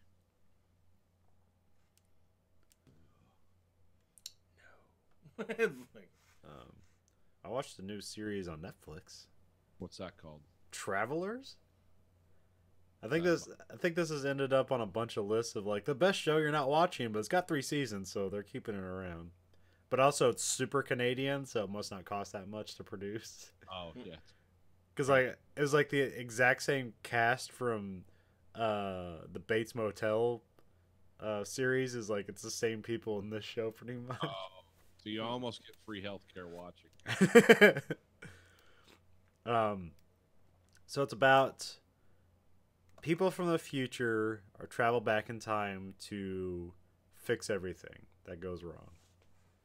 But they can't physically send people back in time. All they can do is... I've seen this. This is where they get people at the moment of death. And yeah. Yeah, I've watched this. This is super weird. So they can only send consciousness back in time. And then like they choose people that like die at a specific time. So because like when they transfer the conscious, that person is dead. Like there's no like recovering their memories or anything like that. Like no, they just killed that person and took over their body. So they think it's like it's okay as long as the person was going to die anyways. Yeah. So they send a team back, and it's like 5 people. You have the team leader. Then you have the soldier. You have the historian, which like their brain's been programmed in a certain way to like remember everything because they can't like just bring technology back in. So they basically had to like turn this guy's head into a hard drive because he's like he remembers all the people that are going to die for like the next 500 years or whatever. He also knows like all the bets that are supposed to happen because that they basically do the fucking The Back to the Future way to make money. Yep. And then there's the engineer who like you know they just know how to make shit. So like the guy in this team, the engineer, I guess in the future he's the oldest person in the world, and then on the team he is an 18-year-old kid in high school. Yeah, and the one guy is like inhabits the body of a heroin addict. Yeah, because heroin. Yeah, because that's one of the more interesting things is like because they get most of their information from like social media to try to like to try to portray the person that they're taking over, and like almost all of it's wrong. So like this guy he was supposed to die of heroin, and they're like what was reported throughout history is that this is the first time he ever took heroin, but that ends up not being true because the family didn't want to make him look like he was a drug addict. They're like, no, he was addicted to heroin. So now, because he's the historian and he's supposed to remember all this shit, now he's all fucked up. And like the team doctor, that's the other person, the doctor is making them take heroin so he can concentrate on his job. And then the team doctor, like they had a social media profile of her being a librarian, and then she knew this guy who was a reporter. But really, she's a mentally handicapped woman that's like a janitor at the library. And this like whole thing they did was an exercise that she did with her, what do you call that? Her like hand, but it's like a handler, like social worker. Yeah. And so that all ends up being true, and that ends up because like her brain is underdeveloped, like that becomes a problem with the whole transfer process because now she's like dying already because the transfer process is weird. But also like that's the interesting thing because like she suddenly like is not a mentally handicapped woman, and like everybody finds that weird. Oh, it sounds interesting. I'll have to look for it on. You said Netflix. Right? Yeah, it's on Netflix. Okay. Like yeah, like I still because it keeps showing up, but like whenever I see pictures of it, it's like nah, I'm not watching it. And eventually, I just like the third season just came out. It's like let's see what happens in the first season. So now I'm watched all of that, and I'm on the second season. So I just watched the first season till the end of. When they were trying to create a wormhole with the machine. Yeah, there's a thing. Well, start now. You have to I have to go back and watch this, but it seemed like they were talking about the person. It seemed like they were talking about a person. They call him the director, and this like the person that has like the overall vision of what they're trying to do. Oh, okay. Because I think in the first episode they're like talking about like. There's a misfire, like they didn't send the counters back, and like it was supposed to be the director, but then later on the director you find out is just some giant AI that's supposed to keep mankind alive, and like this is like its ultimate deal is like, well, if we fix everything in the past, then we can repair our future, and then that's what kind of becomes an interesting concept because it seems that the future can only send people back in time to this one universe. So those multiple futures sending people back was set. So like when when a new team comes in and they meet them, they find out stuff that's different in the future, but they're all coming back to the same past. So then other things start being irrelevant. Like their whole history is kind of irrelevant now. But like it's not like they're ever going to like that's one thing because you never get a glimpse into like the future. Well, I mean slightly, but not really. So I don't think there's a like so when they got sent back here, like their body must have died as well when they got sent back. So, but I don't know. That's things they can explore. But yeah, it's a pretty good show. I was intrigued by a couple of trailers for shows I saw this week. Because one was season 2 of Happy, so I was happy for that. Oh, did I get a season? Okay. Because I know they're doing a marathon. I didn't know if they Every season's going to be a different holiday. This one's Easter. Okay. And so it has some of the same returning characters in it, like the evil guy that played like the Barney type character. Yeah. Is going to be in it again along with those old Illuminati people they didn't take down last time. And it seems like it'll be pretty cool as long as they stick... Because they were like, this is even fucking crazier. Just like nuns with guns running around and shit in town and just like people setting shit on fire and just like weird like Easter ritual sex orgy shit going on. So it seems normal for That that seems show. right. Yeah, it seems like happy. And then the second show was called Miracle Workers. It's a limited series show on TBS with Daniel Radcliffe and Steve Buscemi, where Steve Buscemi plays God, and Daniel Radcliffe works in the miracles department of heaven, and so he answers prayers. And so it seems like a dark comedy type of thing where it kind of hinges on the question of like all these people that are atheists now and have like the question of like, well, if God exists and sees all this, why doesn't he do anything? And it's like Steve Buscemi is just like fucking insane. And he's just like, why does nobody kill rams for me anymore? And he's like, you said you didn't like it. Well, it would be nice. and then he's just like fucking making irrational, weird fucking decisions while Daniel Radcliffe and like people that start slowly joining his department, where he's like, before I used to only get 3 prayers answered a day, maybe like 4, 5, 6 prayers could get answered now. Like 2 or 3 people, and then they just fucking go off and do shit and try and like tell people that God exists so God doesn't want to destroy the earth, because he's like, I just called this conference, we're just gonna blow up the earth now, I don't care. And then he's just like, he looks like he's fucking disheveled, like he's Howard Hughes, like he's been sitting in a room for fucking 20 years, like drinking his own piss and never getting a haircut and shit. And it looks like a really cool series, but I don't know how limited a run it is and if it's gonna be any good, I guess. Where's it at? TBS. Oh, okay. Yeah, it's called Miracle Workers. Huh. Like the ads, or the trailer and the ads started showing up the other day, so I didn't know how new it was. Because between the Hellboy trailer dropping and then the Men in Black International trailer dropping, there's been a lot of stuff this week. So, Well, like January, that's like when all the TV shows come back from hiatus. Yeah. Yeah, because I wasn't surprised to see Hellboy got pushed to April, because I knew it wasn't going to come out in January. Oh, yeah. I mean, it could have, I guess, but at the same time, it was very jarring at first seeing the new Hellboy and like hearing the new voice. It wasn't, Wasn't Ron Perlman. Yeah, it wasn't Ron Perlman, so I was like, oh, okay, I took an adjustment, but it was actually a pretty good trailer. Yeah, it's alright. I don't know. There's something with the special effects that seem like they're not quite done, and like, yeah, the voice is a bit weird, but like, I like that guy, so I imagine he'll be fine. But I don't know. Also, just seems weird because it's like almost seems like the exact same makeup, but just a different dude. Yeah, it's like same Hellboy, just different. Well, dude. they made the outer appearance of the face like more disheveled, not as clean cut. Yeah. So he does seem a little more like deranged or maybe menacing in a way. Also seems more immature somehow. Yeah. I mean, I guess his character's always kind of immature, but now he seems... I like how he's, like, blowing away guys with, like, huge-ass bullets and a huge gun. And just, like, I could probably just, like, punch him to death, but, like, fucking blow his head off. And it's like there's 5 bullets in that gun. It seems like it only carries 5 rounds, but he's just, like, fucking killing normal guys with that gun. Yeah, when you got magic in there, it just, replaces the bullets on it.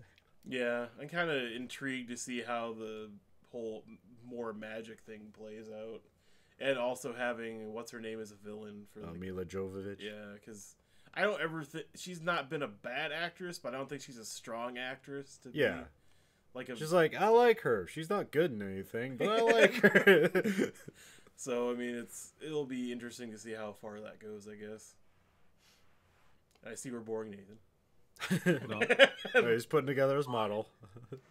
Oh, he's writing the show notes. Oh, I know. Texted. I just give him shit. It's okay.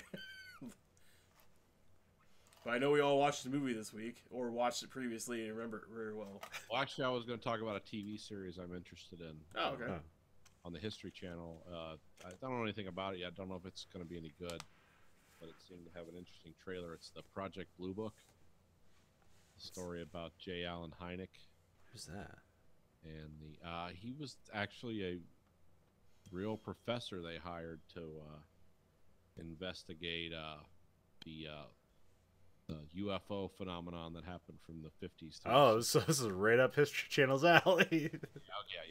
Yeah. But they did have the guy who plays Littlefinger plays J. Allen Hynek. Huh. That guy's a really good actor. I don't know why, but he is. And they kind of made it. It kind of has an X-Files vibe to it, but it's based on real I mean, based on real events, because they show like aliens and preservation tanks, like, and you know, flying saucers covered in tarps. It's like shit that didn't really happen. Do they show him building pyramids and killing Abraham Lincoln? That's what I. Not yet. Not yet. Do they have that guy that's high but looks like the dude from Babylon 5?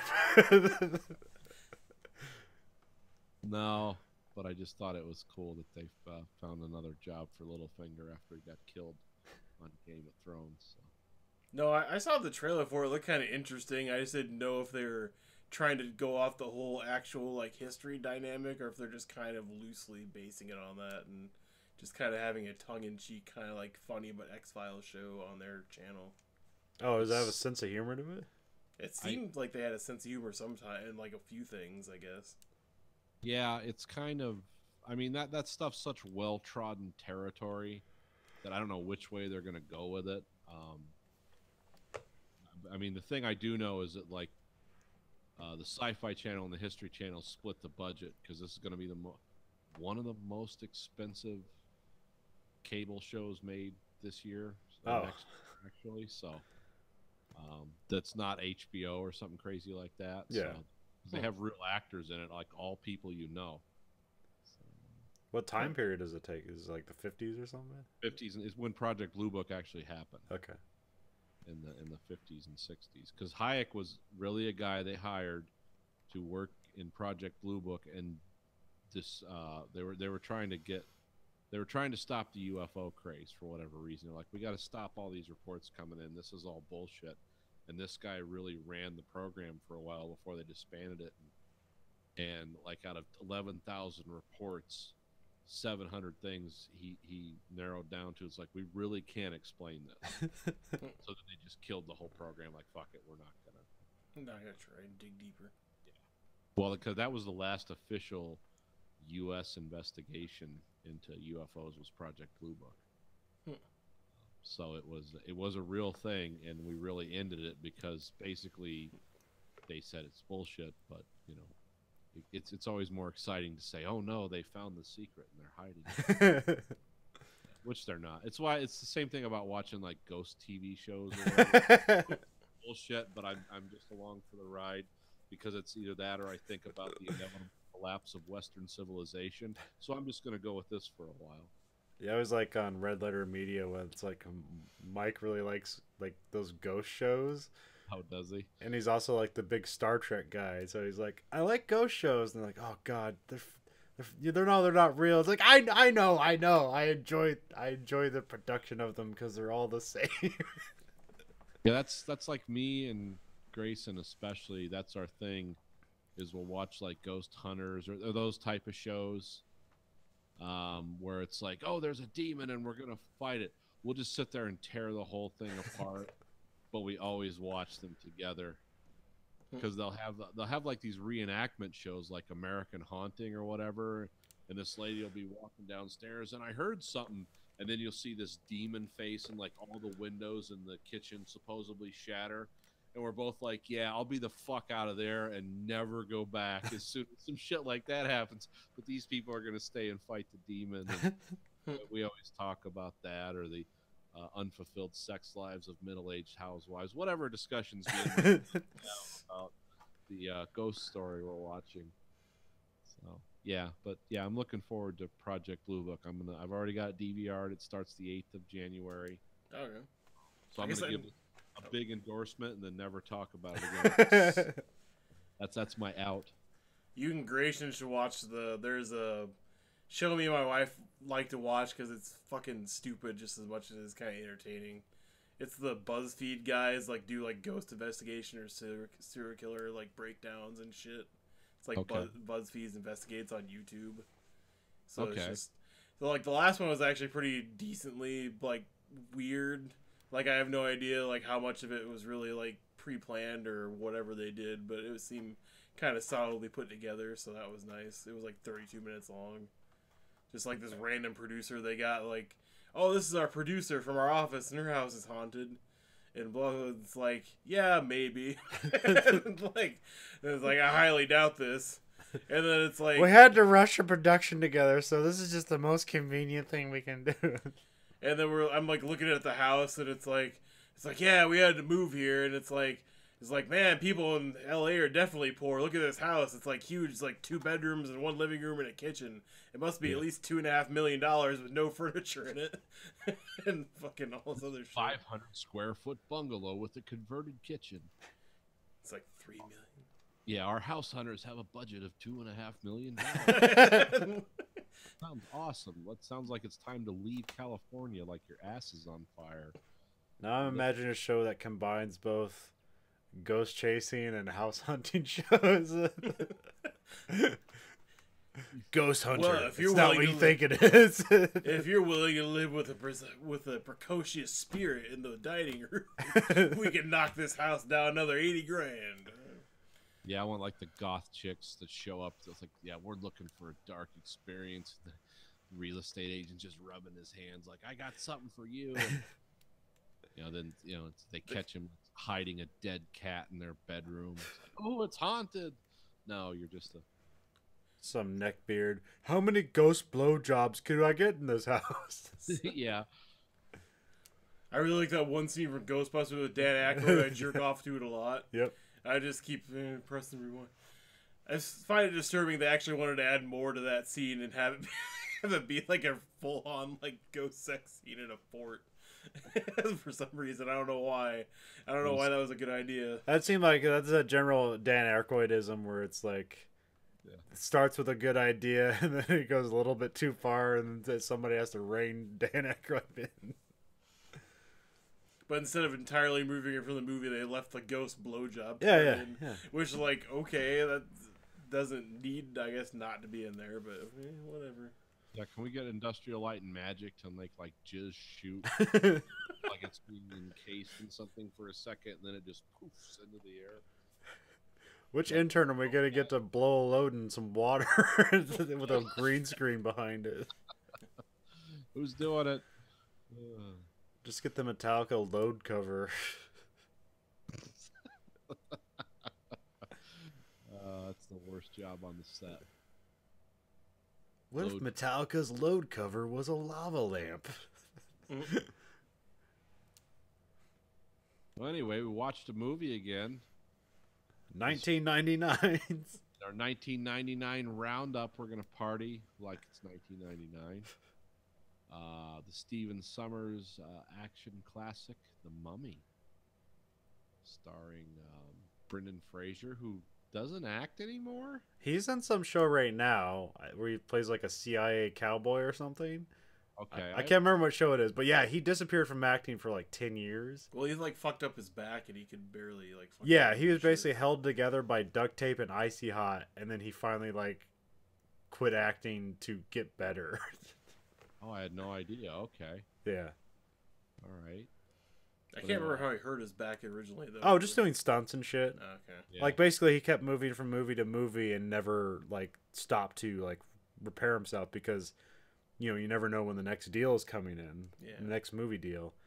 Especially like near like the later end of his career. I mean, it's kind of as a resurgent now, but like he's doing like fucking like what was it where he plays like the Looney Tunes fucking movie and fucking and that one where he's like the Canadian Mountie stuff like that or whatever. Yeah, his career had a weird arc. Yeah, he started off with like Tarzan, didn't he?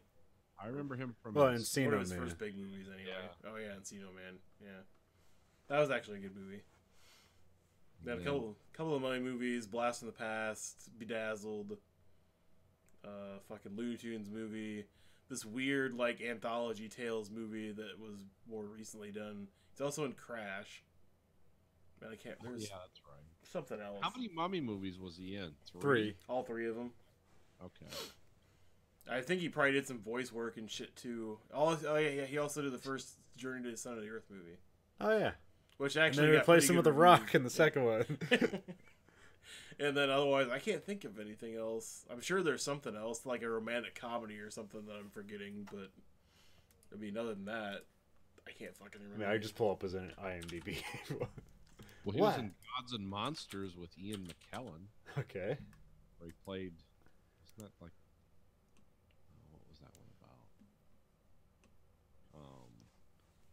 World War One or a film director before World War One. I don't know. It was one of those Oscar bait movies. Yeah, he's in some TV show called Condor, which is about the CIA. Which And I it was think, George of the Jungle. yeah. He did a lot of weird, like physical comedy roles. Yeah, that was kind of his niche, though. I mean, or at least his known thing in Hollywood, because like a lot of his movies, because they're all family friendly and physical comedy, or just like he's the goofy guy type of character. Oh yeah, Airheads. Oh yeah, I love that movie. I don't know why I forgot about that movie.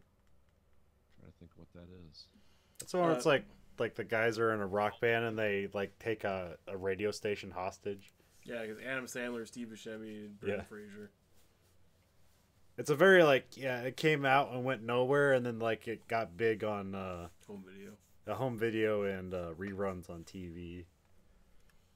Oh, because after that, like all the people individually got big. It's like, cause it's like, oh, there's the guy from the Tarantino movies. Like, oh, there's Adam Sandler. And there's the guy who plays Kramer on Seinfeld. Yeah. It's like a bomb with the Warner Brothers cartoon characters, the Looney Tunes characters. Yeah. I'm trying to remember what I can't remember what it's called, but yeah, I know what the movie is. I've seen clips of it. Oh, was he in Monkey Bone? Yeah, he's in Monkey Bone. That's a stupid movie. Forgot about that movie too. That one. Yeah. My wife loves that movie. I've fucking never been able to watch it. Well, anyway, in The Mummy, we have Brendan Fraser, Rachel Weisz. Oh, I forgot how beautiful she was. I don't know why. She's a fat scug now. Wasn't Daniel Craig still married to her? I don't know. Thought they were married.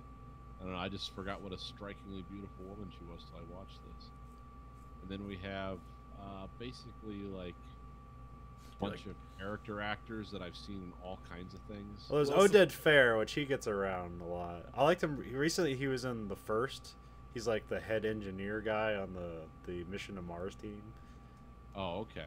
Well, I know the one guy plays Benny. The only reason he's in the movie is because he was in the director's last movie, and he was really well liked, so he brought him onto this role. It was this big fucking sea, like shoot 'em up like giant monsters under the sea thing. I can't fucking remember. Oh, Deep Rising. Yeah, Deep Rising. The guy who did that movie, he brought him on, and he's like, "Oh, I loved you in this movie. Like, you want to be in this movie?" He's like, "Yes." And they had Rachel Weisz's brother, who I've seen on a lot of like BBC stuff. John Hanna played her brother. Oh, I thought you were saying they were actual brother and sister. sister. I was like, really? I didn't know that. One thing I know about him, I think he actually has like an electrical engineering degree and went into acting. Oh, okay. That's interesting. Tells you how interesting electrical engineering is. Well, I mean, he's good in Spartacus. Otherwise, I don't really know him a lot. Yeah, I from don't know anything him from else. anything else. He's in all 3 Mummy movies, along with Brendan Fraser. So he shares that distinction. He's the only other actor. Now, yeah, this wasn't the Mummy film with the Rock in it, though. No. No, that's Mummy Returns. This is definitely the most solid of the franchise. Although, weirdly, the Scorpion King movies, there's 5 of them. Yeah, which spun off there. I didn't know there was 5 of them. Well, the first one got a theatrical release, and then the 4 subsequent sequels that don't star The Rock are all home straight to DVD, masterpieces. My question is, how many evil dictators can the Scorpion King overthrow? Because apparently a lot. Oh, yeah, well, there's always a new Scorpion King after The Rock, because like Billy Zane is the Scorpion King in one of them. That's right, Billy Zane. Well, I swear like there was another professional wrestler in one of them. There's Randy Couture, which I think he's an MMA guy, but he's in one of them. Because I knew there was a second and a third one. I guess I know there's a 4th and a 5th one. Yeah, I think there's a 5th one that's in production or post production right now. God, they must be making a lot of fucking money off home video shit for them. Well, or also it's just cheap productions and like, oh, some weird place in Russia. It's just opportunist. Also, I looked up Steven Summers, and like this is like his most recent credit as an as a producer on, because he's not really doing anything right now. No, because he made Van Helsing and G.I. Joe, and that ruined his career. Yeah, Van Helsing didn't help. Although they made a second G.I. Joe movie with The Rock in it as well. So They Yeah, did- he went from director's jail to the director's electric chair. Well, this is one of those movies that had a weird like they greenlit this movie in 1991, but with a $10 million budget. yeah. And a totally different production team because it was supposed to be like it wasn't Sam Raimi. Who's the Day of the Dead guy? Oh, Romero. yeah, Oh, yeah. George A. Romero. It was supposed to be a Yeah. straight up horror movie to begin with. Yeah. It had a whole different arc, but then Steven Summers came along and said, "Well, I want to make an homage to the original like 20s, 30s film, but I want to tell this story." And then they went from $10 million to $80 million. And then this was supposed to be a summer movie, but it got pushed to like spring, like early spring, because they didn't want to come out against the Phantom Menace and some of the other movies of that time. So they made a fuckload of money, partially because it was entertaining and goofy, and partially because it was released at the real wastelands of movie release. at well, that it time. was like just before the summer movies, which now they do Yeah. all the time. Now like Avengers movies are released around this time. Like March, something like that. So that was the story with this one. And this was this was before the Dark Universe concept, because remember, this movie was Tom Cruise did a version of this movie last year that was just a real clusterfuck. Yeah. Well, Andrew's seen it. That's a Have you nice way seen to put it? it. Like, Yeah, I watched it for free once, and I was Oh. like, "Wow, really? They did this? That's crazy. This is absolutely insane that they had this talent and this budget in this Tom Cruise movie about the mummy, and it was this bad." Although there was a really, really good video game based on that movie. Oh, really? Yeah, it's called. Was it like the Mummy Demastered or something like that? something like that. It's like a 2D Metroidvania game that they made for like the DS, or actually it's available on anything. It's a really like old school like throwback like Super Nintendo Genesis kind of game, Okay. and but it's based on the Mummy. And it's Oh. fucking but it's really good. It's just like just something they did. Well, you know, if the Wolfman one, there's multiple things that have killed the Dark Universe. The first one being Van Helsing, because that put it off for a while. Because after the Mummy movies, they really wanted to actually get everything going again and Yeah. doing everything. Oh, so was this what intention? But then early on? Steve Summers killed it with Van Helsing. Oh, okay. And then they delayed it for like another 10 years, and then they're like, oh, okay, we'll try with Wolfman. And I actually like that movie a lot. The director's cut's pretty good. But that didn't do very well at all. It didn't even make back his budget, so that kind of killed it for a couple more years. And they're like, oh, we'll do it with Tom Cruise. We'll fucking nail it. And then they just fucking release that shit.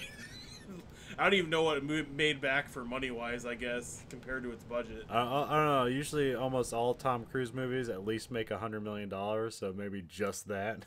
Yeah, but now, I mean, they just talked about how bad the Mortal Engines flopped, like, last week.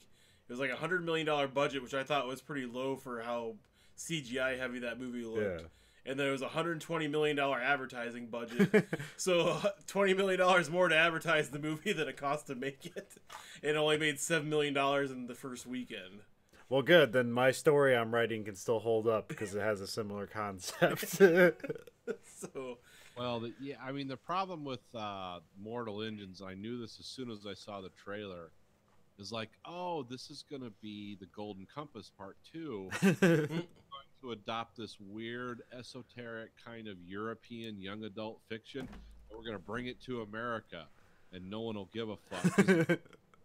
There's only 2 franchises like that anyone's ever given a fuck about in America: Lord of the Rings and Harry Potter. Everything else, almost exclusively, has been a fucking bomb. And you think they would have like had some statisticians in there and be like, the chances for failure with this are high.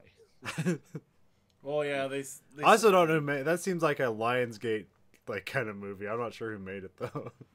I don't know. Because also like for like as big as the movie is, I guess like I never like accidentally saw any advertising for that movie. Oh, Mortal Engines? Yeah. It's a Peter Jackson's development. Yeah, I mean, his name got thrown on it, Oh, okay. but he didn't direct it. They want you to think he directed it. No, I know they do because that's the whole draw. But at the same time, yeah, I don't know who the first director ever to do that, or who was really assigned to it. But yeah, I thought when I saw the first trailer and saw subsequent ones, wow, it looks kind of cool. Don't know what the fuck the story's gonna be. Don't know what they're gonna lead up and follow it with, but it looks. I mean, the visuals look interesting. Mobile cities that eat each other. That sounds pretty cool. But there's no substance behind it though. That's the whole problem. Plus Well, there is, but it's so high concept. It's like Dune almost. It's so weird and deep. And I mean, The Golden Compass was another example. Like, that was a great movie, and it was an interesting series of books. The two I read, but it's like, yeah, this is never going to carry in America. That's the problem. You're aiming for a market that doesn't exist here. Didn't Narnia do pretty well for?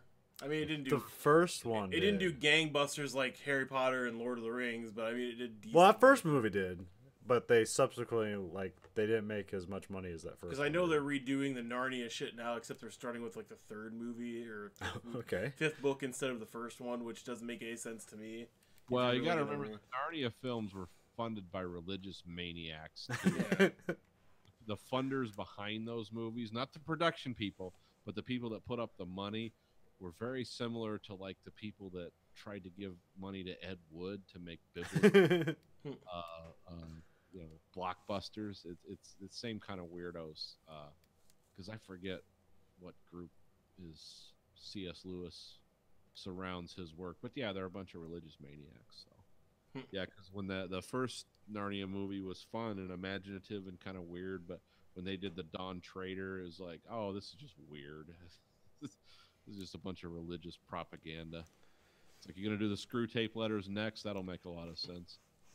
But this also just seemed like another line of, we, like, oh, here's this book series that's popular. Let's convert it into a movie.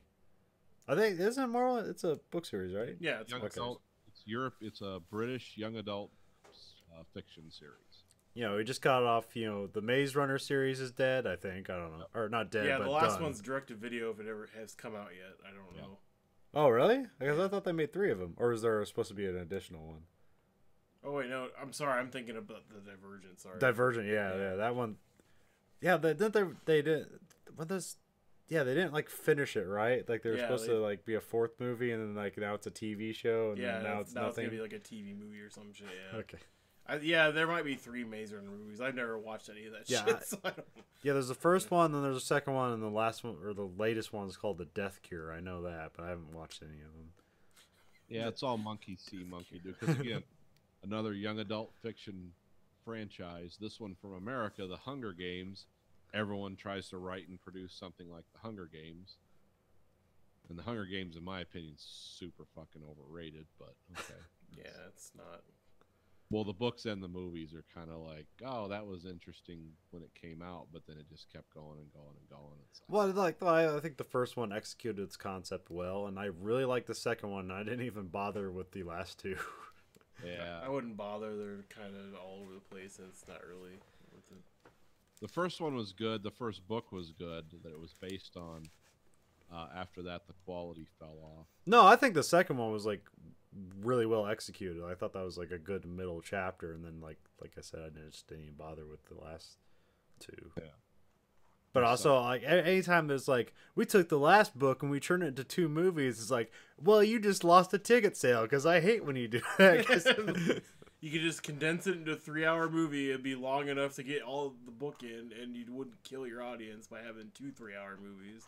Because that means you took one story and now you're gonna make 2 movies out of it, which means you're gonna have to concoct 2 different rise and fall scenarios. This is the big thing that happens in this part, but that's not where the book comes from. I mean, I didn't even read the last book, so I don't even know the kind of ebbs and flow of it. But well, how did fucking Fantastic Beasts and shit do? Because I know the second. I mean, this made a second movie, so it must have done well enough. Well, I mean, yeah, the first one, but the second one I haven't heard shit about, review wise or money wise. Because I think it made money. Everybody was pissed off that Johnny Depp was in the main role now as villain and shit, and I thought the first movie is okay. Would I say like, oh, this needs a sequel?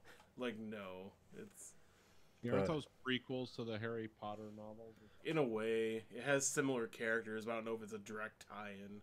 It's in Yeah, the same no, it's the same universe. universe, but yeah, it's just before.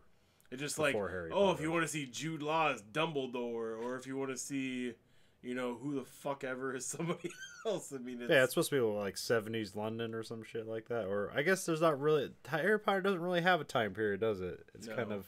I mean, it seems like kind of like post World War II London. Yeah. But at the same time, I don't. But there's like cell phones and shit, right? They just No, don't there's no use cell them. phones. Huh? There's no cell phones. Okay. Well, like, not in Hogwarts, but like I thought there was like technology like in the real world. You just never really get a good glimpse at it. Yeah, you don't really get a good glimpse at it. So anyway, The Mummy. down that rabbit hole. So yeah, this movie, like the high priest of Egypt finds the best piece of ass in the world, and there's some weird conspiracy where she kills herself and he's going to bring her back to life, and then the ritual gets interrupted, and then he gets put to death in a way that's like a curse, but it's a weird curse because it's like if you come back, you're going to be like the most powerful entity on and you got to find a way to resurrect your favorite piece of ass. but we want to make sure that you suffer the most, and this is the only way we know how to do how. It seemed like a weird Risk reward, you know. That's true. But it seemed like a weird curse, but I guess it moved the story along in a movie that I really appreciate that it did not take itself seriously at all. Yeah. This movie had a lot of fun with Egyptologists and history and the time period. And so, because some people, I read a lot of different reviews about this movie because this movie like starkly divided people review wise. Yeah. Some people loved it, some people hated it. Yeah, because I remember this being just a like loved movie, and so like, when I went to Rotten Tomatoes last week, it's like it had like a 50% or something like that. I was like, really?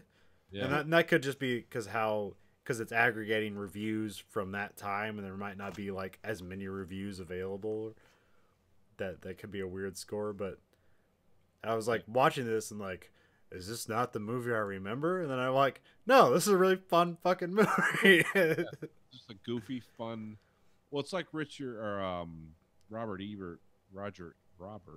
Roger Ebert said he was perfect. Is like, I'm not going to say this is a great movie, but it's a lot of fun to watch, and everyone in it seems to be having fun, and that's kind of exactly what I got out of it. I mean, the more negative stuff that I read is like it lacks originality. It's a weird reflection of Indiana Jones, and I read those reviews and I'm thinking, yeah, this is kind of a send up on all that stuff, with just a weird villain and a story that just serves as plot devices.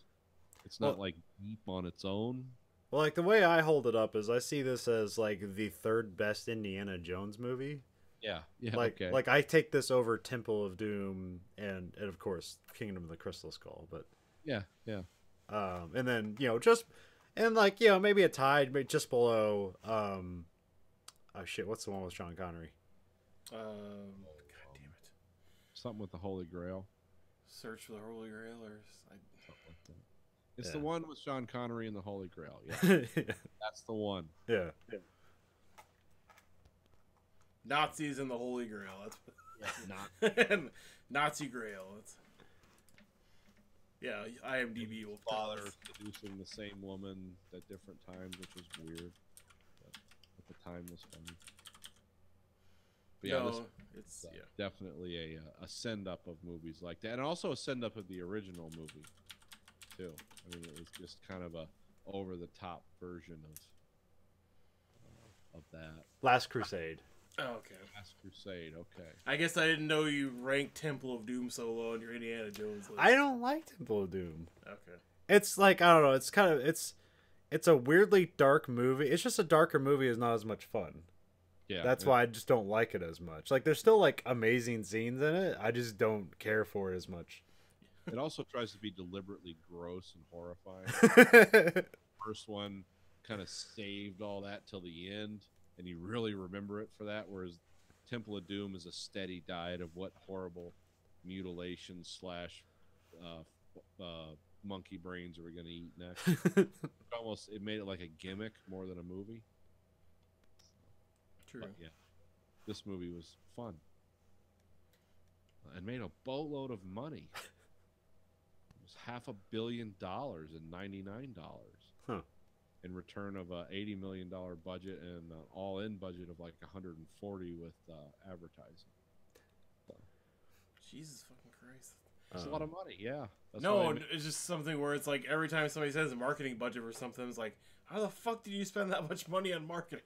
TV No, I spots know. are expensive. It's expensive, and I forget that. That's why it's like when somebody says like they spent $60 million. Well, just imagine like how much money is spent on political campaigns, Yeah. and imagine like this movie campaign isn't even a fraction of that shit.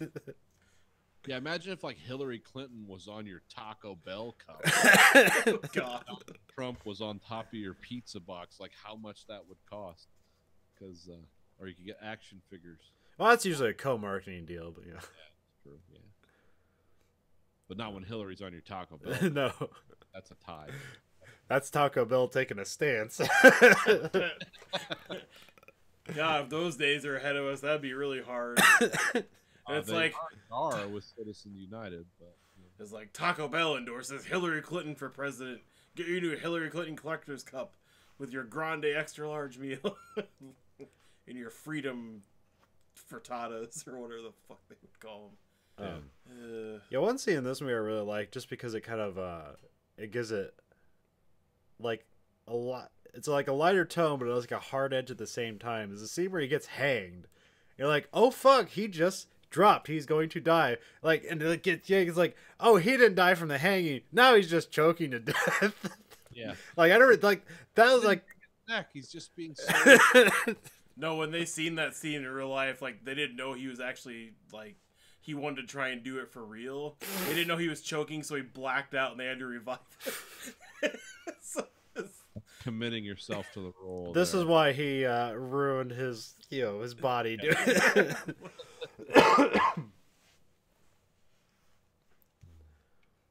the only thing I thought kind of like a downside is like I thought like the sort of the relationship between him and Rachel Weisz was a little forced. Yeah, there didn't seem to be obvious chemistry there, other than these two actors were having fun. They really didn't seem to get each other. And they also did stupid things like let's get drunk and almost kiss, and then I'm going to read from the Book of the Dead, and we're going to bring this zombie. It's like, well, wait, don't you know about this shit? You're the only woman alive who can read ancient Egyptian. You're going to read from the Book of the Dead and bring Hotep back to life? Accidentally, like as a fluke because you're drunk because this guy's trying to fuck you? Okay. Yeah, they didn't seem to have a lot of... But they didn't also have a... I'm not going to say this is a movie for great script writing, great dialogue. No. They should have brought Quentin Tarantino in to do the dialogue. So Edie can overdose on heroin, and you can pump a needle into her heart in the middle of the dunes. Get a foot massage. I thought a good thing was like the Benny character is a really complicated kind of throwaway character that just keeps coming back. Oh, the guy who abandoned him? Yeah. Yeah, and then joins forces with the evil guy because he has a bunch of gold. Yeah. Hidden where did he have the gold? Oh, some subchamber. Body cavity or something? They probably shoved up his ass before they embalmed him or something. That's what I was Oh, he had gold on himself? Yeah, I don't know. Well, because that's in the first, when they, he's the last guy alive that isn't, that doesn't run or whatever, and so he's like takes out all his medallions and finally speaks language, and he's like, slave? He's like, I will give you, and then he like has like a couple of earrings or whatever in his fucking hand, and then that's the end of the scene. Yeah, because he has like a Hebrew Star of David, and he starts speaking Hebrew, and they're like, "Oh, the slave language." Yeah, you're one of the guys that built the pyramids. Even mummies are racist. It's always it's always there. Now, I will say the special effects in this movie were, upon reviewing it this evening, they were wow, that's sort of cool. To this looks like a video game. It was like somewhere in between there. Yeah. Their long shots were really cool. Their close-up shots, and especially some of the mummy shots, looked like a video game. Not that they did a bad job. I think it was just the technology of the time. It was impressive at the time, but as things go on, because it's Yeah. like one of those things where it's like full CGI.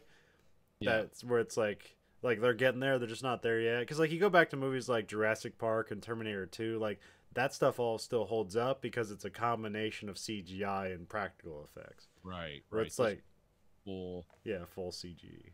I mean, Industrial Light and Magic did this. Yeah. That they're not idiots, but it looked weird. It was almost it was like you said, it's too CG. It's not a layover of CG on practical.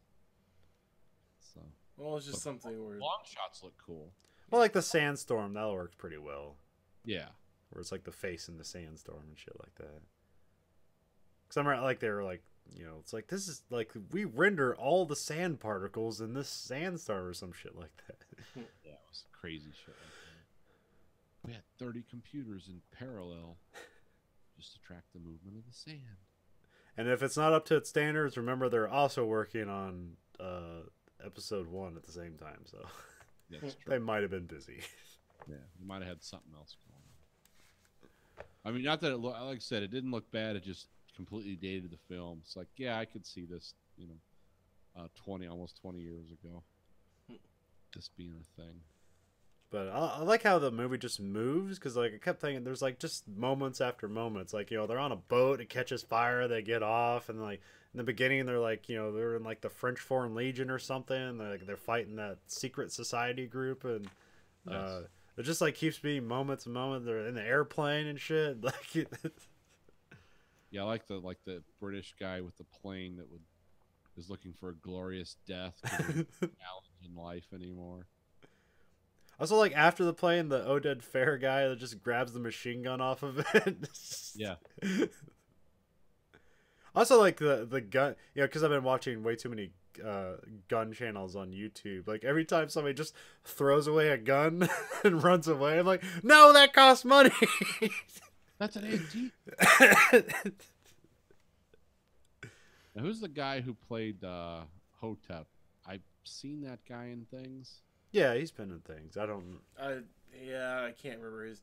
He's actually Don't know his in like a name. few movies. Like he's in one of the newer Darkman spin-offs, I think, and then There's a Darkman spinoff. well, not spin-off, like one of the sequels, like direct-to-video. Oh, okay, yeah, Sorry. He's been in other stuff. I can't remember all of his movies though. Like he's actually He's pretty probably good played a terrorist. He actually in a had bunch of ideas movies. for the character, like the way he should act and stuff like that in the film, and ad-libbed. So he did a pretty good job with it. Like, I don't think he's a bad actor. Oh, okay. He's in G.I. Joe, ironically. Yeah, it's a lot of people came back for Stephen Summers to do G.I. Joe. Yeah. But yeah, this was again, when you look at what they tried to replace this with or reboot this with last year, this is a much better movie. No, and that's why I was so mad when they wanted to reboot it anyway, because I'm like, why do you want to fuck with something that was well received and made you a lot of money? And I never liked Tom Cruise for the role because he's too old. Yes, Mission Impossible, he can still do it or whatever, but he's too old to be playing a fucking 30 or 40 something year old guy anymore. You should get somebody that's like Chris Pratt, like doing that would have been a nice, like even jokier, like he would have been able to embody the character better, I think. Because like if you're going for Tom Cruise being a guy that like wants to profit in wartime and be like an evil piece of shit, Tom Cruise doesn't play that role very well. That's what people picture Tom Cruise as. He's the all-American boy. He's not somebody that's out to make money off people's death and suffering. Yeah. Your protagonist, folks, he's complicated. I mean, yes, he does have that American-made movie that just came out last year as There's well, also where he's kind of evil. Collateral. Yeah. Man. I mean, He did a good job in that. yeah, it's But those are different type of character. He's purely evil. Where in this, Yeah, you're not supposed to like him in Collateral. you're not supposed to like him. Collateral, American Made. It's kind of the same balance as the Mummy, where he's supposed to be like a funny, likable guy, but still be a piece of shit at the same time. But for some reason, American Made, he's still like, yeah, he's kind of not doing anything wrong. He's kind of doing what he's supposed to be doing, what the government wants him to do. But he's just profited off of it. It's not like, oh yeah, here's all these dead people and I could steal their shit and take it and sell it on the black market. It's like, I guess it's not that level of fuckery or something. Weirdly enough, this role was offered to Tom Cruise originally, Yeah. and Brad Pitt, and Leonardo DiCaprio. and Matthew McConaughey, All right. who actually would have been pretty cool in this role, but maybe. Yeah. Well, he did one called Sahara. It's Yeah, actually that was similar. a horrible movie, but it wasn't as good as they wanted it to be. It turned out to be a big bomb. Let's have these special forces guys and have gun shootouts, but because it's PG-13, he shoots the tire of the car that the guy's under, so it kind of like holds him in place, so he doesn't actually shoot the guy. Yeah. Yeah, Sahara was troubled with a lot of weird. But anyway, The Mummy, 1999. Fun movie. It's Steven Sommers' best movie. Yeah. And bonus fact, Rachel Weisz was the only person they thought of casting in that role. Oh. She was the only person they ever considered and ever auditioned. So it wouldn't be for her. I don't know who they would have put in that role because they didn't have anybody else. Just early Naomi Watts. Probably. I'm sure they could have found somebody, but yeah, she did a really good job with that role. Nicole Aniston, or fucking Jennifer Aniston. Doing a bad British accent. That would have fucking sucked. It would have been like watching Kim Cattrall in like Big Trouble in Little China, where I fucking hate her in that movie. She is like the worst at delivering her lines. Like I like that movie other than her, but anytime she comes up on the screen, it's like, you can't act. Get the fuck off this. Like, even it being a corny dialogue like John Carpenter movie, this is not good acting. This is horrible stunted acting. This is shit. Yeah, I was trying to remember The Mummy Returns, and to me, that movie is. I just remember that movie being really bad, but I haven't seen it in a long time. Yeah. It has a lot of the same problems that Episode 1 has, Star Wars, where it's like an annoying kid. There's like a big CG battle, but like it's between like just like we got two character models and we copy and pasted them till it looked like a giant battle. Oh, okay. Well, technically, at least one of them wasn't Jar Jar Binks. So I mean, the kid was wrapped all in one. It was like annoying kid, and he was Jar Jar Binks. he was annoying, but he wasn't like super annoying. It wasn't Anakin level annoying. Well, like I was telling you, like I thought, like, because in the third one, they just like move it ahead like 10 years, so he's 18, so he's basically just a man. So it's like, oh, did they do that just to get rid of the annoying kid? But also, they didn't age Brendan Fraser at all for the third one, so it's like. I can't remember what excuse they made for the mom. If either she was Rachel off Weisz somewhere didn't or come she was back for the dead. I third can't one. remember what the hell the excuse was for her not being there. But that also, like the beginning of the third movie, you remember how like Temple of Doom has like that beginning sequence where it's like that blue club. Yeah. That's exactly the same fucking beginning sequence of the third movie. There's like a blue club that Jonathan owns, and he's in a white suit, and they kind of like have a fight in there, and they kind of get out, and that's how the movie starts or whatever. And I'm like, huh, it's kind of weird how Indiana Jones kind of plays into all these fucking movies. It just, I mean, I don't know, it's kind of cool. But yeah, third movie is not anything to see unless you just really want to watch all of them. I don't even. China or whatever. With Yeah, it's like Jet Li is like a giant like dragon mummy type guy, and yeah, it's okay. I probably have to watch it again just to like see. Well, I heard it what was all better in the than the movie. second one, but also maybe I'm just being really negative about the second one. Yeah, I think the second and the first one are just hurt more by just the passage of time because their effects don't hold up as well. The stories seem like they had. Well, I remember not liking it at the time, but everyone else seemed to love it, or at least everybody else threw a lot of money at it, because I think it made even more money than the first one, maybe. But I think it made about the same, if not slightly less. I know it was still a success because Yeah. I think it only had like $100 million. Well, it bothered to budget. make a third one, so Yeah. and spin off the Scorpion King franchise. Yeah. The second one also had, you know, The Rock as a Scorpion King in the beginning, and then a terrible CGI monster at the end. Well, I It seemed think. like the most rushed CG ever.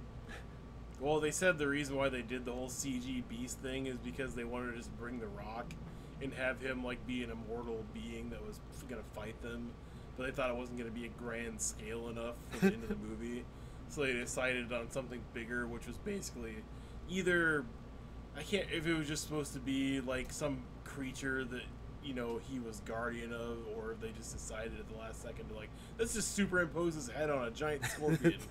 It was like. Because that doesn't seem stupid. Why won't this work? Might as well just have like a giant like hamster come out like South Park and have like like oh no, the land of the guinea pigs. But this 99 Mummy movie, still great. Yeah, Yeah. Watch it. Watch it. All First- right. Well, watch it. I jerk off to it. or that. Like, sorry. All right. Well, this week for the American Greed Factory podcast is Nathan. It's Conlon. Andrew. Goodbye, America.